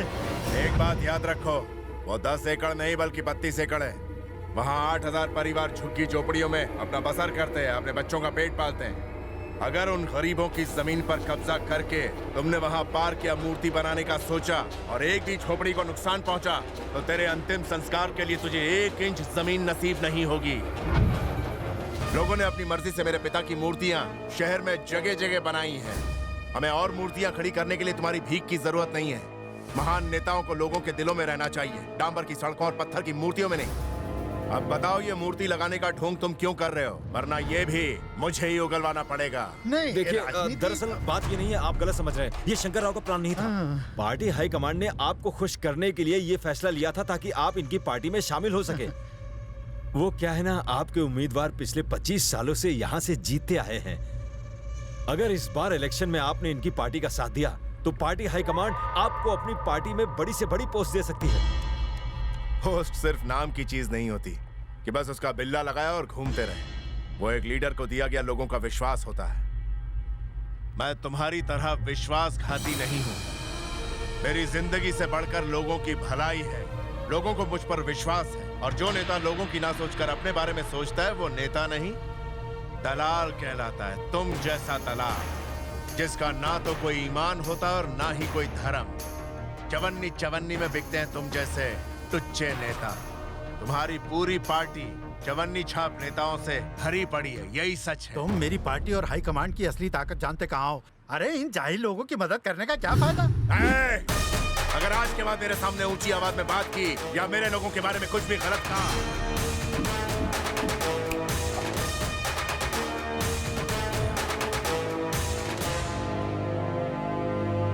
भैया भैया आपके लिए फोन। बोलो। कौन बोल रहा है? मुझे इतनी जल्दी भूल गया या याददाश्त कमजोर पड़ चुकी है? तेरा बुरा वक्त अब शुरू होता है। तेरे परिवार से किसी आदमी को नहीं बख्शूंगा। तेरी भतीजी मेरे कब्जे में है। देख कैसी इज्जत की धज्जियां उड़ाता हूँ उसकी। बचा सकता है तो उसे बचा ले, लेकिन इसके लिए तुझे गोरखपुर अकेले आना होगा। मैं तुझे वहीं मिलूंगा।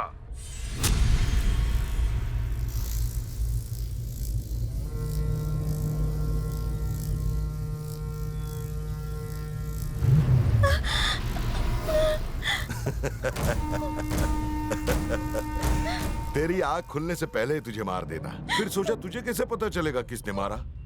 तू सुपारी लेने से पहले मारने वाले की अच्छी खासी मालूमात ले लेता है ना? और मैं मारने से पहले मरने वाले को अपनी पूरी मालूमात देता हूं, फिर मारता हूं, समझे? अपना स्टाइल। तूने उसको 2 बार मरने से बचा लिया, अब बचा के दिखा। तू आजमगढ़ के टाइगर का बेटा है, कहीं तू चूहा तो नहीं है ना?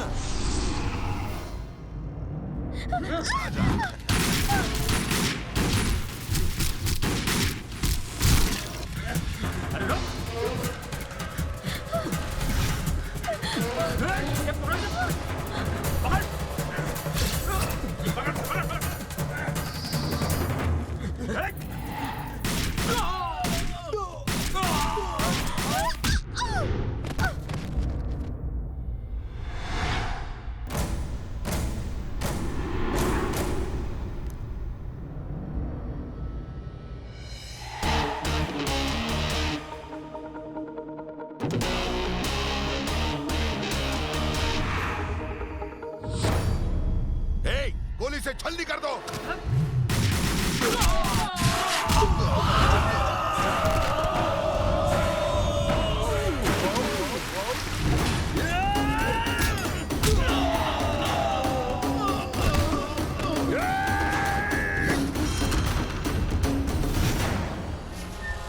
डर मत, ये गन खाली है।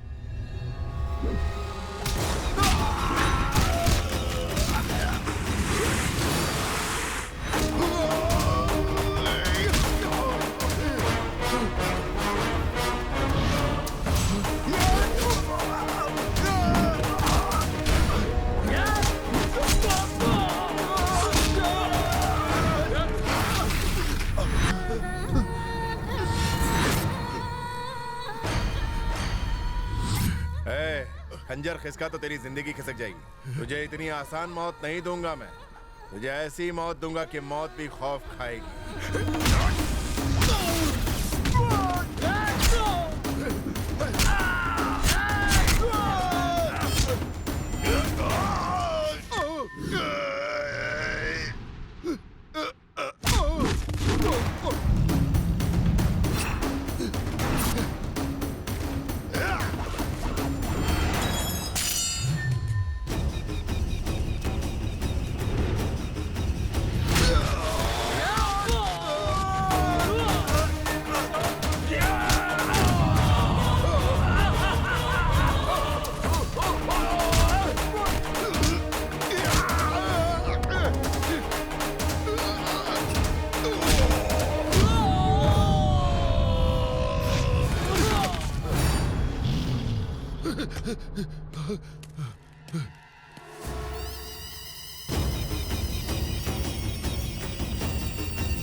तूने मुझसे अकेले आने को कहा था ना। तू शायद भूल गया कि मैं अकेला ही 100 आदमियों के बराबर हूं। कहते हुए शर्म आती है, लेकिन तू तो मेरा दुश्मन कहलाने की भी लायक नहीं।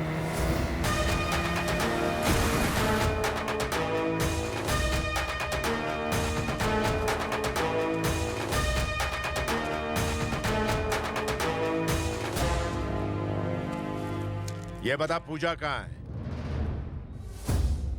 सिर पे चोट लगने की वजह से ये बेहोश हो गई है पिताजी। तेरी इतनी जुर्रत कैसे हुई कि तू मुझे अपना पिता कहे? क्योंकि मैं सच जान गया हूँ। जबान खींच लूंगा मैं तेरी। पिताजी मैं यहाँ आपके लिए आया। नहीं, तू यहाँ मेरे रुतबे मेरे नाम को पाने के लिए आया है। तो चाहे वाल्मीकि बन जा, तुझे मेरा नाम कभी नहीं मिलेगा। मुझे वाल्मीकि नहीं बनना, मुझे आपका बेटा बन के परिवार का ध्यान रखना। इस परिवार का ध्यान रखने के लिए मैं अकेला ही काफी हूँ।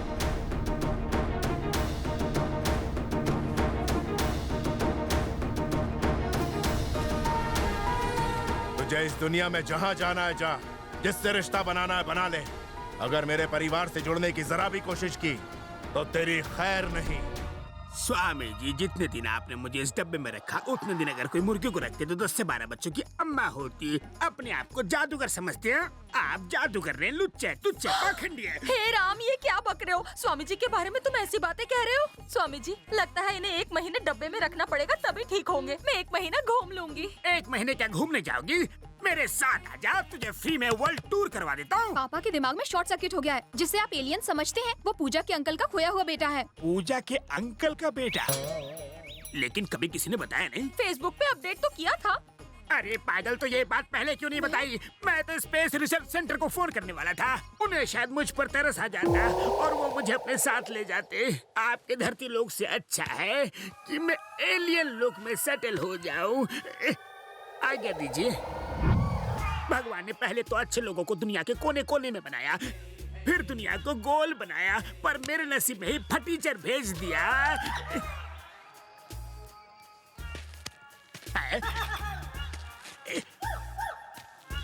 अंकल, आपका दिमाग फिर से घूम रहा है ना? आप सोच रहे हैं कि मैं आजमगढ़ के लीडर राम प्रसाद का बेटा कैसे बन गया? मैं एलियन नहीं हूँ, मैं इंसान हूँ। तो फिर तुम ऊपर से कैसे आए? एक्चुअली कुछ लोगों ने बचपन में मुझे किडनैप कर लिया और अमेरिकन लैब में बेच दिया। वो लोग रिसर्च कर रहे थे कि मंगल ग्रह में जीवन है या नहीं। फिर उन लोगों ने रॉकेट से मुझे मंगल भेजा। वहाँ मुझे कुछ एलियंस ने गोद ले लिया और पाल पोस कर बड़ा किया। मेरी किस्मत फूटी थी कि तुम मेरी जिंदगी में आए। मुझे तो कल ही पता चला कि मैं कोई एलियन नहीं हूँ, राम प्रसाद जी का बेटा हूँ। मैं वापस मंगल गया सच्चाई का पता लगाने, तब जाके सच्चाई से पर्दा उठा। आप मेरे पापा का एड्रेस बताइए ना अंकल, आप जो मांगेंगे मैं दूंगा। अच्छा, मंगल ग्रह से ऑफर लाए हो क्या? मगर जब से तुम मुझसे मिले हो, मैं किसी से मिलने के लायक नहीं बचा। मुझे बस 1 करोड़ दे दो, मैं बिना गेम खेले करोड़पति बनना चाहता हूँ। यहाँ का 1 करोड़ चाहिए या मंगल का? मंगल का 1 करोड़। वो रूलिंग पार्टी के मिनिस्टर्स के बच्चे हैं। आप सब लोग सॉफ्टवेयर इंजीनियर्स हैं, क्यों? तुम लोग अगर कोर्ट गए तो चारों में से किसी एक का ऊपर जाना तय है। बाकी 3 मजबूरी में आके रोध होके हमारे साथ रजिस्टर कर लेंगे, क्यों? तुम सबको सॉफ्टवेयर कंपनियां मोटी सैलरी देती हैं। उन पैसों को अपने बच्चों के लिए बैंक में एफडी में जमा करते हो। अगर तुम ही नहीं रहोगे तो तुम्हारे उन बच्चों का ख्याल कौन रखेगा? चुपचाप इनको जमीन के कागज दो और चलते बनो। सॉरी सर, मैं जानता हूं कि आप करप्शन को बढ़ावा देके हमें धमका रहे हैं, लेकिन हमारे लीडर ने हमें बिना डरे यहां आपके सामने साफ साफ बात करने के लिए भेजा है।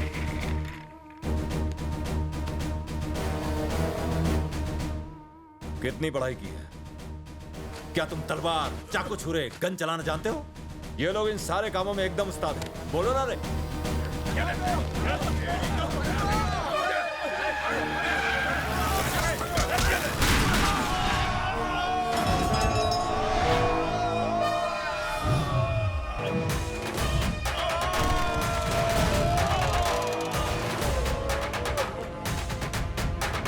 रामकृष्ण प्रसाद जी, प्लीज प्लीज आप चुपचाप यहाँ से चले जाइए।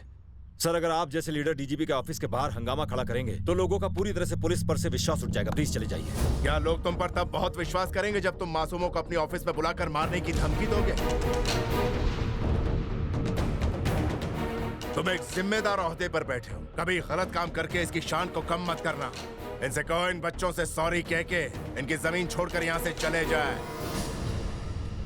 हम इन 2 कौड़ी के लोगों से माफी मांगे जो सैलरी पे जीते हैं। सरकार हम चलाते हैं, लॉ एंड ऑर्डर तुम्हारे हाथ में है। फिर इस बुढ़े के आगे झुकने की क्या? तुम्हें बीच में नाक घुसाने की क्या जरूरत थी? सर प्लीज प्लीज आप इसे छोड़ दीजिए। अगर इन्हें कुछ भी हुआ तो मुझे मजबूरन आपके खिलाफ एक्शन लेना होगा। तो इंतजार किसका है? लो एक्शन। मुझे मारने का इससे बेहतर मौका नहीं मिलेगा, ना तुम्हें ना तुम्हारे पॉलिटिशियन बापों को।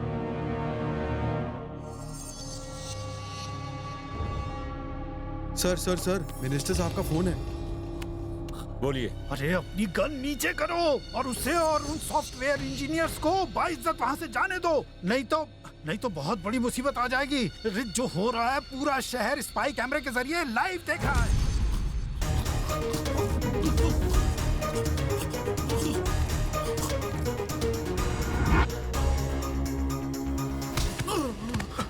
तूने कहा था सरकार तेरी है और तू जो चाहे कर सकता है। अरे तुझे तो सांस लेने में भी तकलीफ हो रही है। पावर अपनी पोजीशन में नहीं होती, अपने आत्मविश्वास में होती है। सॉफ्टवेयर इंजीनियर्स को जमीन खरीदने का हक नहीं है। सच तो यह है कि इन्हीं की वजह से देश तरक्की करता है, जिनकी वजह से आज हमारे स्टेट को पूरी दुनिया जानती मानती। ऐसे होनहार लोगों को डराते हो। अगर आइंदा ऐसे होनहार लोगों को डराने धमकाने की कोशिश की तो चीर के रख दूंगा। आजमगढ़ से यहाँ आके तुमने मिनिस्टर के बेटे पे हाथ उठाया। अगर भारत में रहने वाले किसी भी मासूम शख्स के खिलाफ अन्याय हुआ तो सिर्फ आजमगढ़ ही नहीं, मैं हर जगह जाऊंगा और उस अन्याय को मिटाऊंगा और उस अन्याय करने वाले को मुंह तोड़ जवाब दूंगा। जेल में बैठे उस कैदी से कहो कि मुझे मारने का अच्छा प्लान बना है। मारना चाहता एक शेर को, उस गीदड़ से जाकर कहो एक और कोशिश कर ले।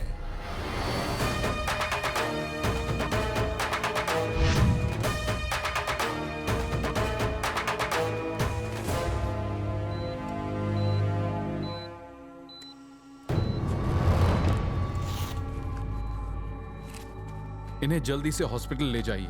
इनकी पल्स रेट तेजी से गिर रही है। अगर इसी तरह चलता रहा तो ये कोमा में भी जा सकते हैं।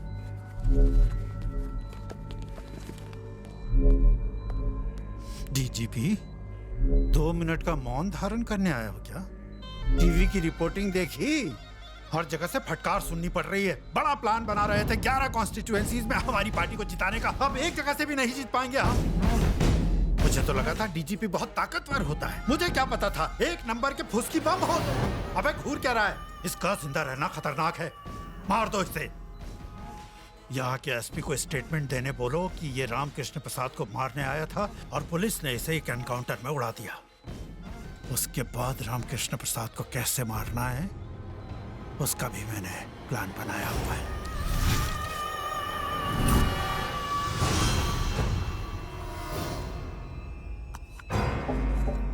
रामकृष्ण प्रसाद को मारना तुम्हारे बस की बात नहीं है। उसे सिर्फ मैं ही मार सकता हूँ। अबे स्ट्रेचर पर लेट कर मारेगा? एक बात सुन लो, उसे मैं नहीं मारूंगा, उसे मारेगा उसी का बेटा। क्या उसका बेटा?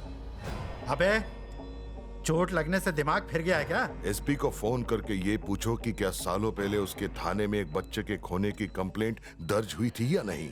उसका बेटा अपने परिवार की तलाश में आजमगढ़ जरूर जाएगा। बस एक बार वो वहां की जमीन पर पैर रख ले, मैं बस इतना ही चाहता हूं। उसके बाद कुछ ऐसा करूंगा कि जो लोग उसे भगवान मानते हैं वही उसे हैवान मानकर उससे नफरत करेंगे।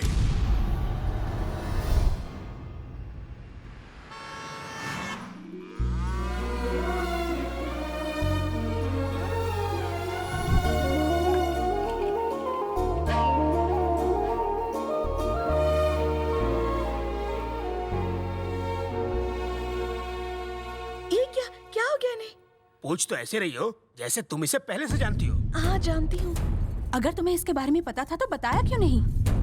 अंकल ने मुझे बताने से मना किया था। साथ ही अंकल ने मुझे एक और जरूरी बात कही। उन्होंने कहा कि इनके सौतेले माँ बाप ही इनके असली माँ बाप रहेंगे। अगर आपको इस बात की खबर मिलती कि सालों पहले आपका बिछड़ा हुआ बेटा लौट आया है तो आप मायूस हो जाते, इसलिए उन्होंने मुझे मना किया।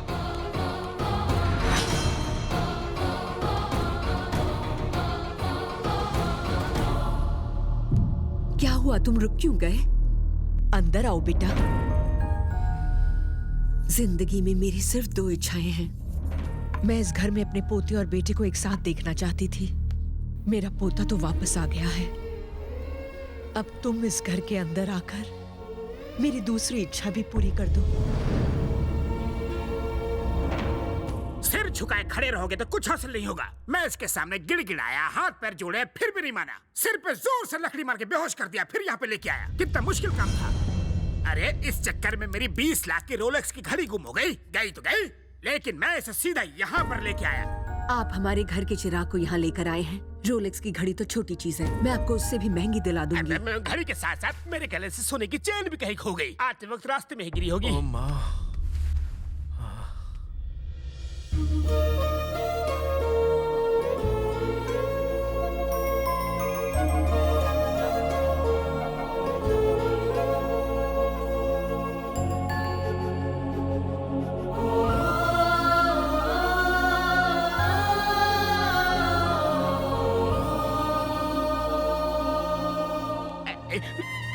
बॉबी तो अड्डा जवाब नहीं। रोलेक्स का प्लान सुपर हिट रहा यार। मैंने मना किया था, फिर भी मुझे यहाँ लेकर क्यों आए?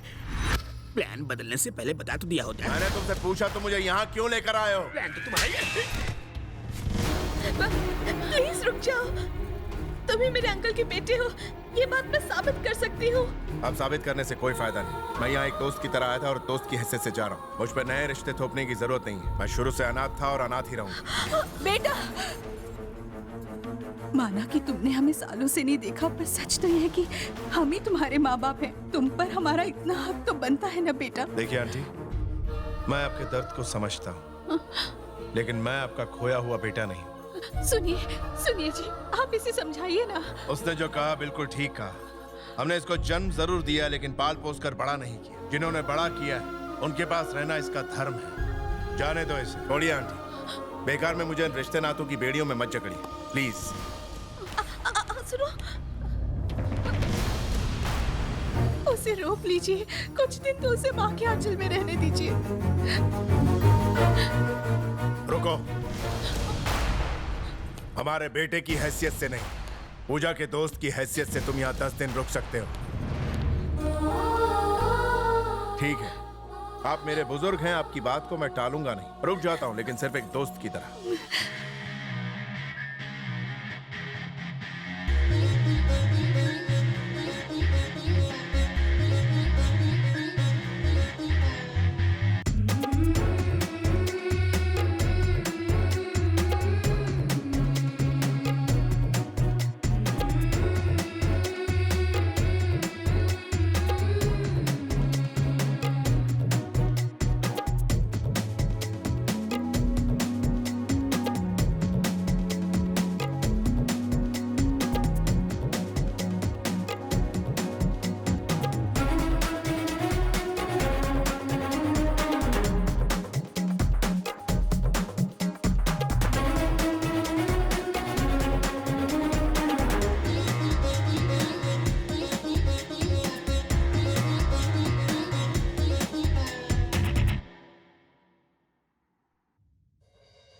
रुको।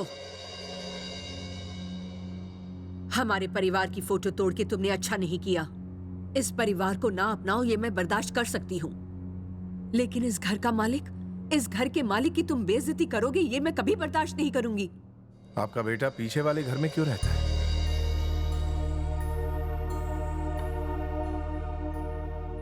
वो मेरा बेटा नहीं है, बल्कि तुम्हारे दादाजी की पहली पत्नी का बेटा है। तुम्हारे दादा ने मन मार के बड़े बुजुर्गों के कहने के बाद मुझसे शादी की थी। जानते हो वो कितने सख्त आदमी थे? वो कभी किसी की भी गलती को अनदेखा नहीं करते थे।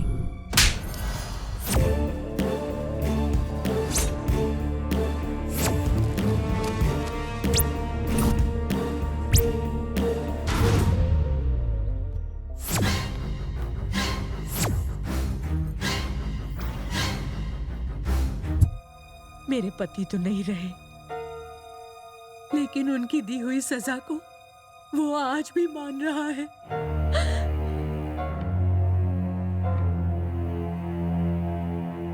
रोलेक्स तो गई।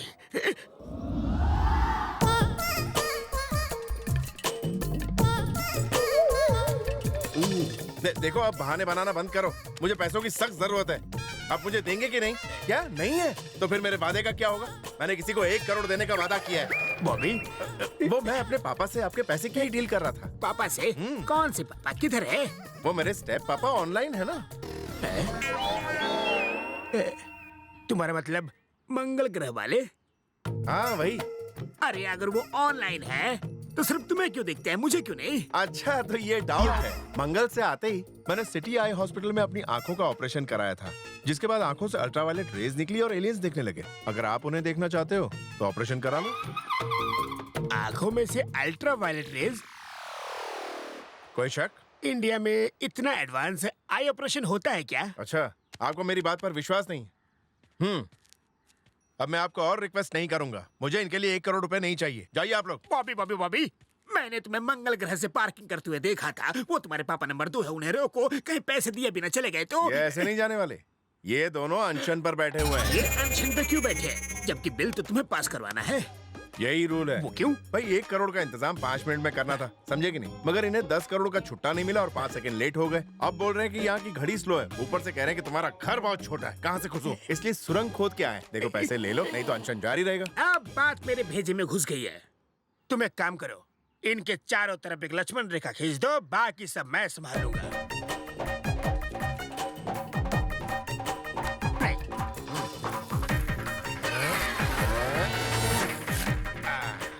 बॉबी, अब तुम जाओ और चैन की सांस लो। फिर आपके पैसे का क्या होगा? वो मैं वसूल कर लूंगा। कैसे?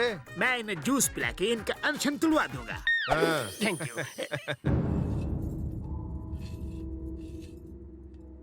सुनी जी, जैसे जैसे दिन बीतते जा रहे हैं मेरा तो दिल बैठा जा रहा है।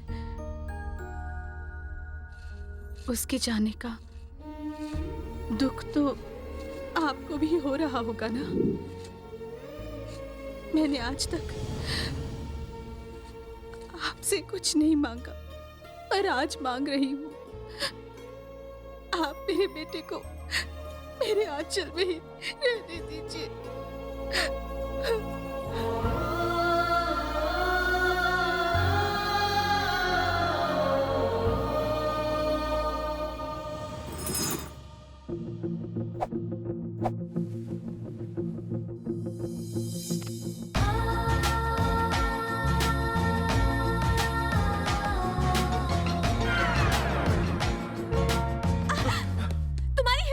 मुझे किस करने की? अगर किस करने का इतना शौक है तो शादी क्यों नहीं कर लेते मुझसे? मेरी लिपस्टिक खराब हो गई। आगे से मुझे किस किया ना तो मैं भी तुम्हें करूंगी। मैंने ऐसा कुछ भी नहीं किया। आपने तो कुछ नहीं किया, इसीलिए तो उन्होंने किया।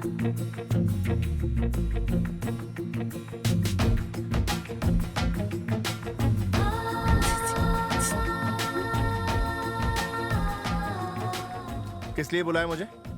किस के लिए? देखो, ये सब अच्छी बात नहीं है। आखिर तुम मेरे साथ ऐसी हरकतें क्यों कर रही हो? क्योंकि मेरे राजा तुम ये सब नहीं करते मेरे साथ, इसलिए। ये क्या कह रहे हो तुम? शादी से पहले टेस्ट ड्राइव करना चाहते हो? नहीं तो शादी नहीं करोगे मुझसे? भैया, बिना टेस्ट लिए शादी करेंगे तो क्या बिगड़ने वाला है? और टेस्ट लेके भी शादी करेंगे तो भी क्या उखड़ने वाला है? हालात तो वही रहने वाले हैं। बिटिया, छोड़ना मत। देखा तुमने कैसे तुम मेरे जाल में फंस गए? काश तुम मेरी बाहों में हमेशा के लिए आ जाओ मेरे राजा। कुछ खा लीजिए, नहीं तो पानी पी लीजिए। ये देखिए, मिनरल वाटर है। इतने ऊपर से आए हैं, खा लीजिए, नहीं तो दिल्ली पुलिस आएगी तो भाग भी नहीं पाएंगे। तुम यहाँ बैठकर आखिर कर क्या रहे हो? बोरियां लादने के लिए ट्रैक्टर आने वाला है। अरे ट्रैक्टर तो क्या, यहाँ पे साइकिल भी नहीं आने दूंगा। आखिर क्यों नहीं आने दोगे? अगर ट्रैक्टर यहाँ आएगा तो इनकी जुताई बुआई हो जाएगी। भैया जी, भैया जी, भैया जी! अरे इतना चिल्ला क्यों रहे हो? ये पागल खाने से भाग आया है। पागल खाने से नहीं भागा, ये मेरा दोस्त है। और वो क्या होता है? योगा कर रहा है, इसमें हवा से बातें करते हैं। इसमें सांस बाहर छोड़ते हैं और ताजी सांस अंदर लेते हैं। जाओ अपना काम कर। ठीक है। क्या हुआ, हालचाल ठीक तो है ना अंकल? अब तुम्हें क्या हाल बताओ? नींबू निचोड़ निचोड़ के मेरा खुद का नींबू पानी बन गया है, लेकिन तुम्हारे पिताजी नींबू पानी पीते ही नहीं। ये देखिए, पैसों के साथ साथ लेटर भी छोड़ गए। इसमें लिखा है उन्होंने अनशन तोड़ दिया है। अच्छा, मैं भी देखूं। मगर पैसे तो दिख ही नहीं रहे। अपने हाथ फैलाइए।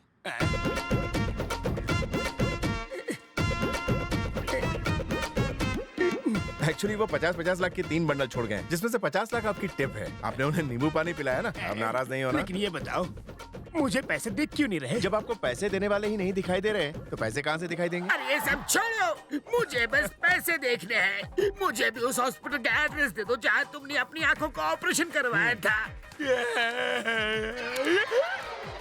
ये सारे पैसे मेरे हैं। एक बात बताता हूँ, शॉर्टकट से पैसे कमाना भूल जाओ, अपनी मेहनत से पैसे कमाओ। आगे से शॉर्टकट नहीं मारोगे ना, जाओ निकल लो। I love you।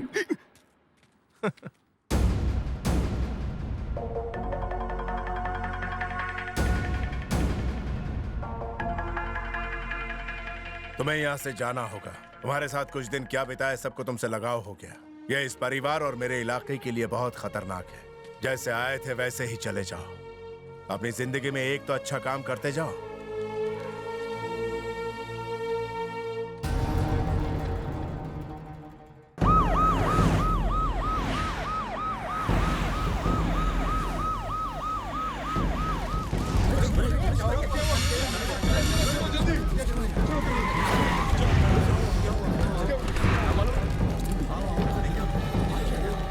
रुक जाओ। इतनी पुलिस को यहाँ लाने की हिम्मत कैसे हुई तुम्हारी? हम एक मर्डर की जांच करने आए। तुम मर्डर की इन्वेस्टिगेशन के लिए इस मंदिर में आए हो? निकल जाओ यहाँ से। ये देखिए, हमारे पास सबूत हैं और कोर्ट ने जरूरत पड़ने पर उसे गिरफ्तार करने का हुक्म भी दिया है। ये लोग ऐसे नहीं मानेंगे, इन लोगों को सबक सिखाना ही पड़ेगा। अगर इनके पास कोर्ट का ऑर्डर है तो कानून को अपना काम करने दो।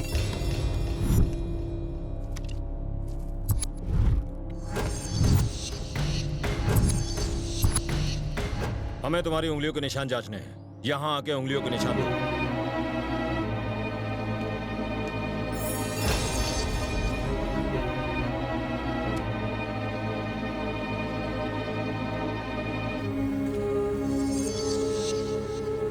सर, खूनी के फिंगरप्रिंट्स और इसके फिंगरप्रिंट्स दोनों मैच हो रहे हैं। यही है हत्यारा।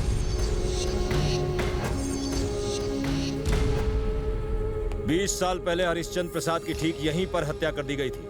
उन्हें मारने के लिए इस देसी कट्टे का इस्तेमाल हुआ था। खूनी का पता लगाने के लिए परिवार में हर किसी की उंगली का निशान लिया गया था। इसकी उंगलियों के निशान इस पर मौजूद निशान से हूबहू मिलते हैं। रुक जाओ, खून तो एक बच्चे ने किया था। उस बच्चे के फिंगरप्रिंट्स हमारे भैया के साथ कैसे मिल सकते हैं, बताओ? उंगलियों के निशान हमेशा एक जैसे रहते हैं। आपके बड़े छोटे होने से कोई फर्क नहीं पड़ता, ये कभी नहीं बदलते। इसने इनके इशारे पर हरिश्चंद्र की हत्या की है। मेरा बेटा मेरे पति को क्यों मारेगा? इसे गिरफ्तार करके ले जाने की हिम्मत है तुम में? तुम्हें यहीं जमीन में गाड़ दूंगी। आप अपने बेटे से बहुत प्यार करती हैं, लेकिन आपका बेटा आपको बिल्कुल नहीं चाहता। इसने अपने बाप की जायदाद और ऊंचे रुतबे को ठोकर मारी, जिंदगी भर घर के पीछे रहा। उसने सबको बताया कि उसका बेटा कहीं गायब हो गया है, लेकिन चुपके से उसे कहीं और पाला पोसा और बचपन से ही उसे एक खतरनाक हत्यारा बना दिया। सिर्फ सत्ता के लिए इसने आजमगढ़ के पिता कहे जाने वाले हरिश्चंद्र प्रसाद को अपने बेटे के हाथों से मरवा डाला। आपके इस सौतेले बेटे ने। राम प्रसाद, तुमने अपने बेटे की मदद से अपने पिता को मरवाया, ये ऐसा कह रहे हैं? तुम खड़े खड़े सुन क्या रहे हो? एक बार ना कह दो, फिर देखो यहाँ के लोग इनका क्या हाल करते हैं। तुम चुप क्यों हो? कुछ तो बोलो बेटा, इन्हें मुंह तोड़ जवाब दो बेटा। यही सत्य है। क्या?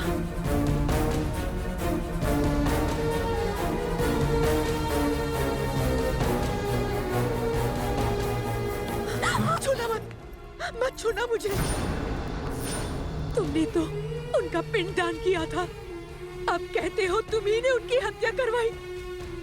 आज तो बेटा तुमने उनकी आत्मा की भी हत्या कर दी। आज तक मैंने यही सुना था कि पिता अपने बेटे को एक अच्छा इंसान बनाते हैं, पर आप तो पहले ऐसे बाप होंगे जिसने अपने बेटे को एक हत्यारा बनाया है।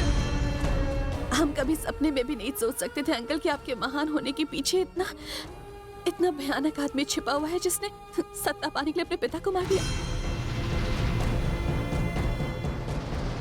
आपके इस घिनौने काम को देखकर हमारा तो भगवान पर से विश्वास ही उठ गया। इसे तो कुत्ते की मौत मारना चाहिए। काट दो इसे। कौन बोला? किसने ये जुर्रत की? डीजीपी, इससे पहले कि लोग इन्हें गुस्से से मार दें, इन्हें मेरी नजरों से दूर ले जाओ।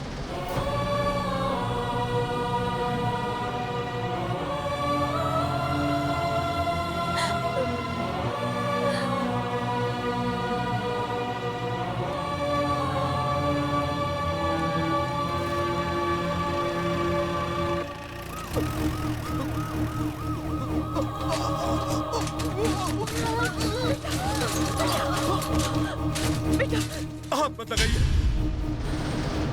आपने जो भी किया वो देखने से पहले काश मैं मर जाता। क्या कहा तूने? तुझे देवता को भगवान कहने में शर्म आ रही है? आज आजमगढ़ ने अपना भगवान खो दिया है। क्या भैया, आप अपने पिता के हत्यारे की तरफदारी कर रहे हो? सिर्फ तरफदारी नहीं कर रहा, बल्कि मैं उससे दिल से पूछता हूँ और पूछता रहूंगा। क्या कहा था मेरे भाई को? नरक में भी जगह नहीं मिलेगी। जब सरकार ने भी तुम्हारी परवाह करना छोड़ दिया था, तब मेरे पिता ने तुम्हें अपना बच्चा मान के तुम्हारी जिंदगी संवारने के लिए अपना खाना पीना उठना बैठना सब भूल गए थे। मेरा भाई एक पहाड़ की तरह उनके पीछे हमेशा उनकी रक्षा करता रहा। अब बोलो। मेरा भाई वो भगवान है जिसने तुम सब लोगों की खातिर अपना बेटा न्योछावर कर दिया और उफ तक नहीं की।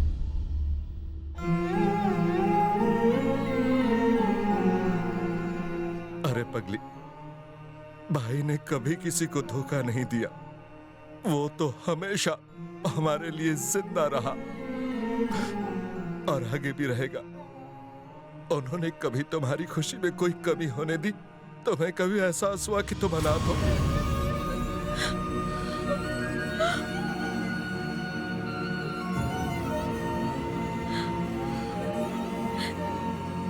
ये आप क्या कह रहे हैं अंकल? मैं एक अनाथ हूँ? मैं इस परिवार का हिस्सा नहीं हूँ? आज से 25 साल पहले जब पिताजी फॉरेन इन्वेस्टमेंट लाने के लिए लंदन कॉन्फ्रेंस में गए थे, तभी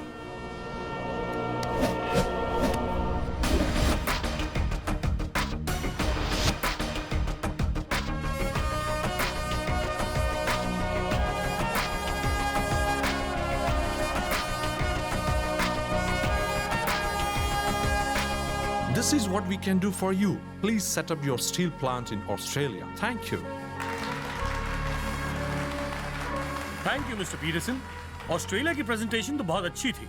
अब हमारे अगले प्रेजेंटर हैं इंडिया से मिस्टर हरिश्चंद्र प्रसाद।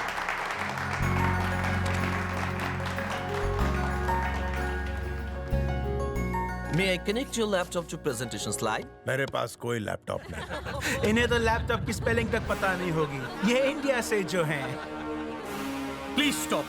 जो देश टेक्नोलॉजी का सहारा नहीं लेता, वहां भला हम पैसे इन्वेस्ट क्यों करें? आपको भी एक विजुअल प्रेजेंटेशन देना होगा। जो देश एक प्रेजेंटेशन नहीं दे सकता, वहां इन्वेस्ट करने से हमें तो एक जीरो ही मिलेगा। अच्छा, ये बात है।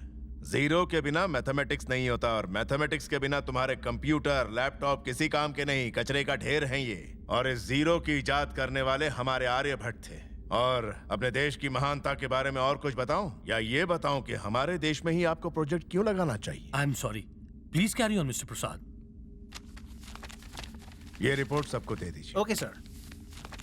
आयरन और एक्सपोर्ट करने में इंडिया दुनिया में तीसरे नंबर पर आता है। हम हर साल 100 मिलियन टन आयरन एक्सपोर्ट करते हैं। हम इस प्रोजेक्ट को वो सारा मटेरियल देने वाले हैं। सिर्फ इतना ही नहीं, हम प्रोजेक्ट के लिए मुनासिब दामों पर होनहार कारीगरों का बंदोबस्त करवा देंगे और आजमगढ़ में 5000 एकड़ जमीन इस प्रोजेक्ट के लिए दी जाएगी। एक्सक्यूज मी मिस्टर हरिश्चंद्र प्रसाद, आपकी रिपोर्ट में एक गड़बड़ है। क्या गड़बड़ है बताइए। आपके देश का आयन और प्राइमरी ग्रेड का नहीं बल्कि सेकंड ग्रेड का है। उसे साफ करके आयन एक्सट्रैक्ट करने में बाकी देशों से कई ज्यादा पैसा लग जाएगा। आप शायद जानते नहीं, लेकिन हमें जियोलॉजी की अच्छी समझ है। इस तरह से हम सबको धोखा देके आप अपने देश में ये प्रोजेक्ट नहीं ले जा सकते। आजादी मिलने के इतने सालों बाद भी इन इंडियंस ने कुछ हासिल नहीं किया। भ्रष्टाचार, गुंडागिरी, पॉलिटिक्स और नक्सलिज्म के अलावा। ये इस प्रोजेक्ट को आजमगढ़ में लगाने की बात कर रहे हैं, जहां हर रोज एक नई मुसीबत पैदा होती है, जहां इस प्रोजेक्ट के पूरे फ्लॉप होने के चांसेस हैं। मतलब टोटल लॉस, घाटा ही घाटा। ये सारे इंडियंस तो होल्ड योर टंग। ये बताओ तुम किस देश के रहने वाले हो? इंग्लैंड। वही ना जहां क्रिकेट का जन्म हुआ? You're absolutely right. वो महान देश मेरा ही है। तुम्हारे देश ने आज तक एक भी वर्ल्ड कप जीता है?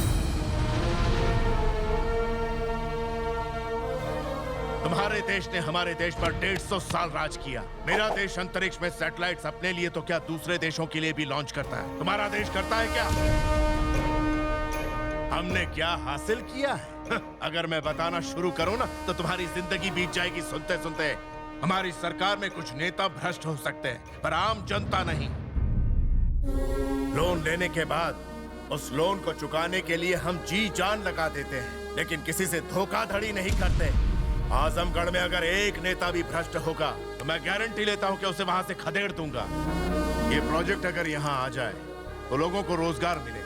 हर घर का एक व्यक्ति अगर इस प्रोजेक्ट से जुड़ता है तो उनके जीवन का स्तर ऊंचा हो जाएगा, उनके परिवार में खुशहाली छा जाएगी। मैं एक अच्छा उद्देश्य लेकर यहाँ आया हूँ, आपको धोखा देने। Stop it!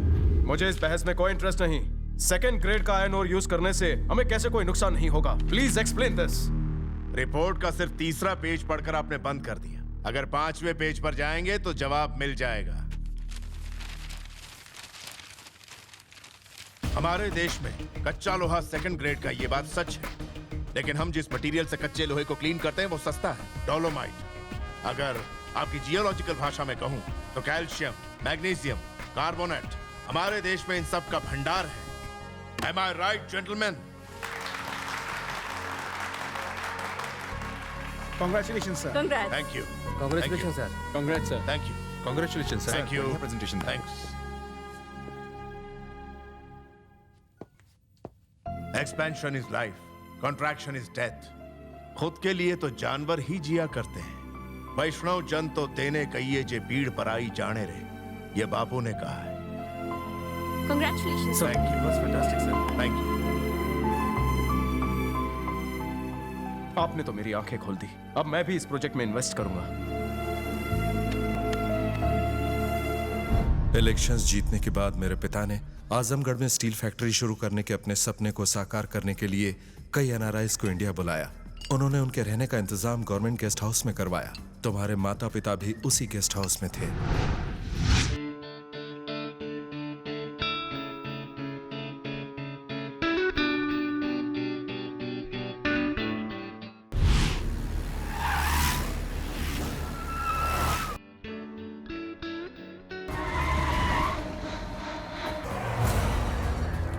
वहीं रुक जाओ। यहाँ फॉरेन डेलीगेट्स आए हुए हैं। यहाँ कोई बदमाशी करने की सोचना भी मत। अगर किसी ने चालाकी करने की कोशिश की तो यहाँ लाशें बिछा दूंगा। यहाँ पर प्रोजेक्ट शुरू होगा तो लोगों को रोजगार मिलेगा। तुम्हें तो खुश होना चाहिए। फिर क्या प्रॉब्लम है? प्रॉब्लम तो तुझे होगी जब मेरा भाई तेरी बीवी को उठा लेगा। ए डीएसपी, देखा ना तूने कितनी पावर है मेरे लोगों में, कितनी आसानी से मार दिया हमने तेरे फॉरेन डेलीगेट्स को। ये लोग रूलिंग पार्टी के एमएलए की जमीन पर फैक्ट्री बनाने का सपना देख रहे हैं। तूने देखा ना यहाँ अभी क्या ड्रामा हुआ? जा जाके ये उस बूढ़े को बता दे। और ये पकड़, इन पेपर्स पर उस बुड्ढे की साइन लेकर आना। इसमें लिखा है कि ये लोग यहाँ इन्वेस्ट नहीं करना चाहते। ये लैंड सरकारी नहीं है, ये प्राइवेट लैंड है। बिल्कुल देर मत करना। 30 मिनट बाद एक एक करके सबकी लाशें यहाँ गिरा दूंगा। जा, जल्दी जा।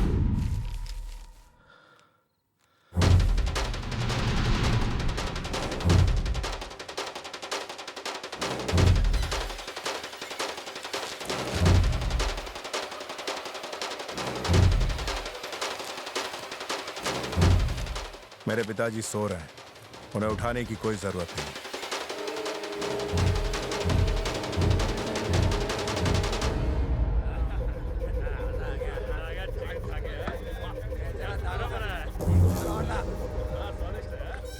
भाई 1 घंटा पूरा हो गया और इंतजार नहीं होता। चलो कुछ धमाका किया जाए। ये लोग की तो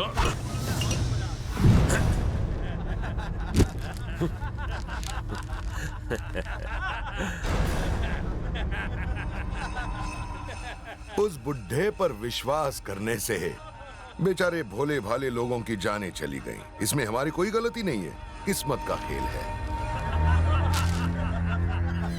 मेरे पिता को लगता था कि वो अपनी बुद्धि से सब कुछ हासिल कर सकते हैं, लेकिन वो जानते थे कि तुझ जैसा मोटी अक्ल वाला गुंडा ये बात नहीं समझेगा। तूने सही कहा था, इस जमीन पर खून खराबा होके ही रहेगा। अपना खून बहाने के लिए तैयार हो जा। अगर तू यहाँ से जिंदा बच के गया तो तू जहाँ चाहेगा मैं खुशी खुशी साइन कर दूंगा।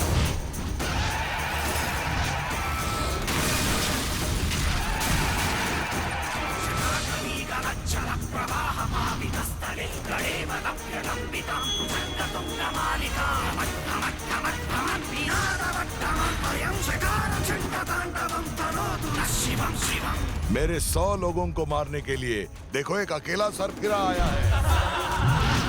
100 कुत्तों को मारने के लिए एक ही शेर काफी होता है।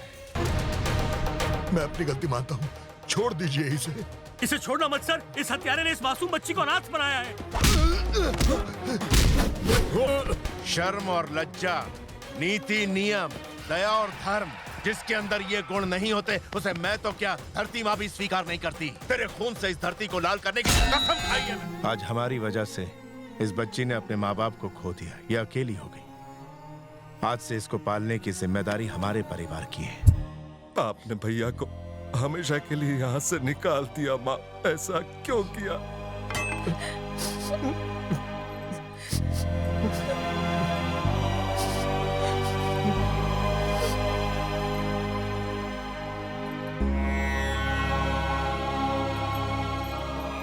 मुझसे गलती हो गई, मैं उसे घर लाऊंगी।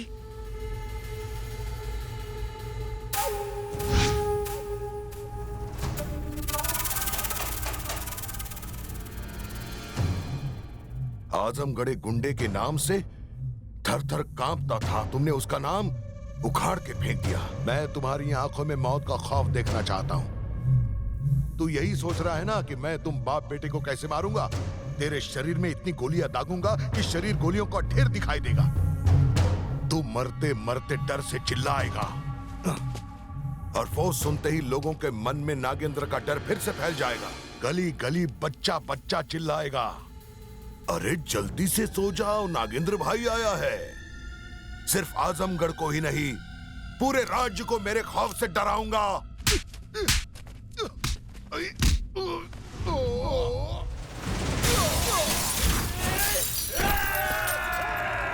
रुक जाओ।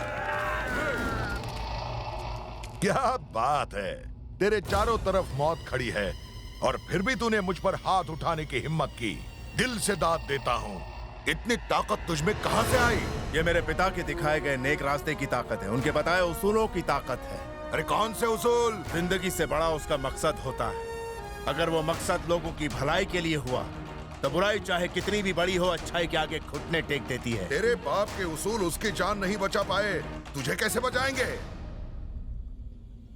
उस बोर्ड पर जरा नजर घुमा। बोर्ड?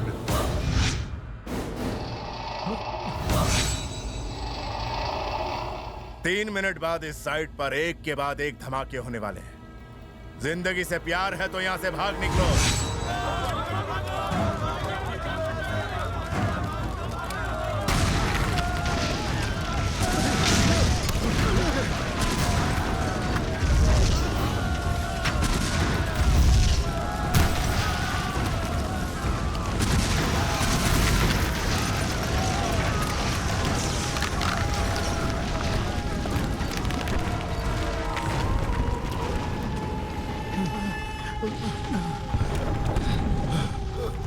अरे भैया जान बची तो लाखों पाए। हाँ, लगता है वो बाप बेटे तो अपने आप ही मर खप गए होंगे।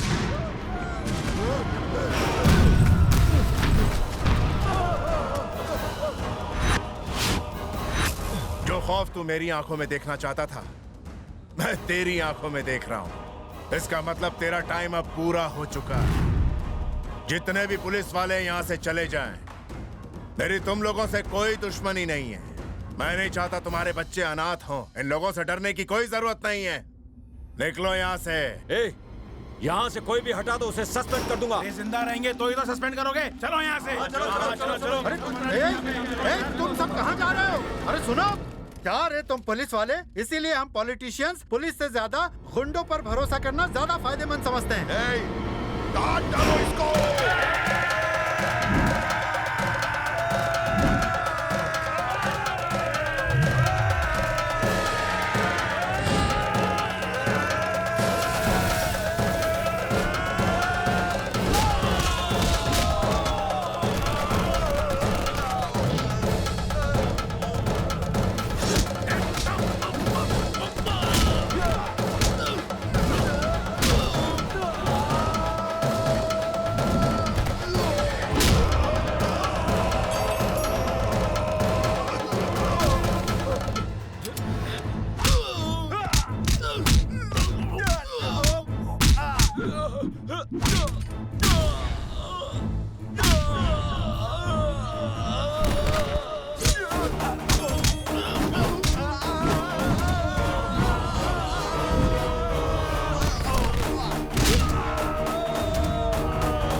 तेरे आगे सारा राज्य थर थर कांपेगा।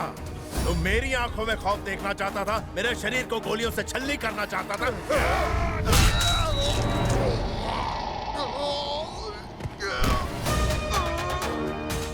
ऊपर वाले ने मेरे परिवार को सब कुछ दिया, लेकिन वो एक चीज देना भूल गया, और वो है खौफ।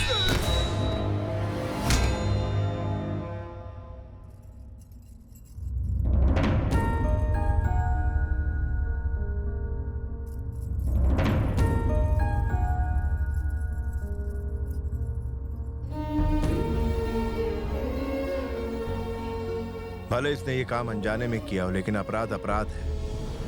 आप जो सजा देंगी उसके लिए मैं तैयार हूं। उम्र तो आपको तजुर्बा देती है, लेकिन जरूरी नहीं कि तजुर्बे से आपको समझ मिले। तुम हर सजा भुगतने को तैयार हो? आप बोल के तो देखिए। अपने पिता की आत्मा को शांति देने के लिए तुम्हें अपने घर में वापस आना होगा। उनके वारिस के तौर पर तुम्हें लोगों का मसीहा बनकर इन्हें सही रास्ता दिखाना होगा।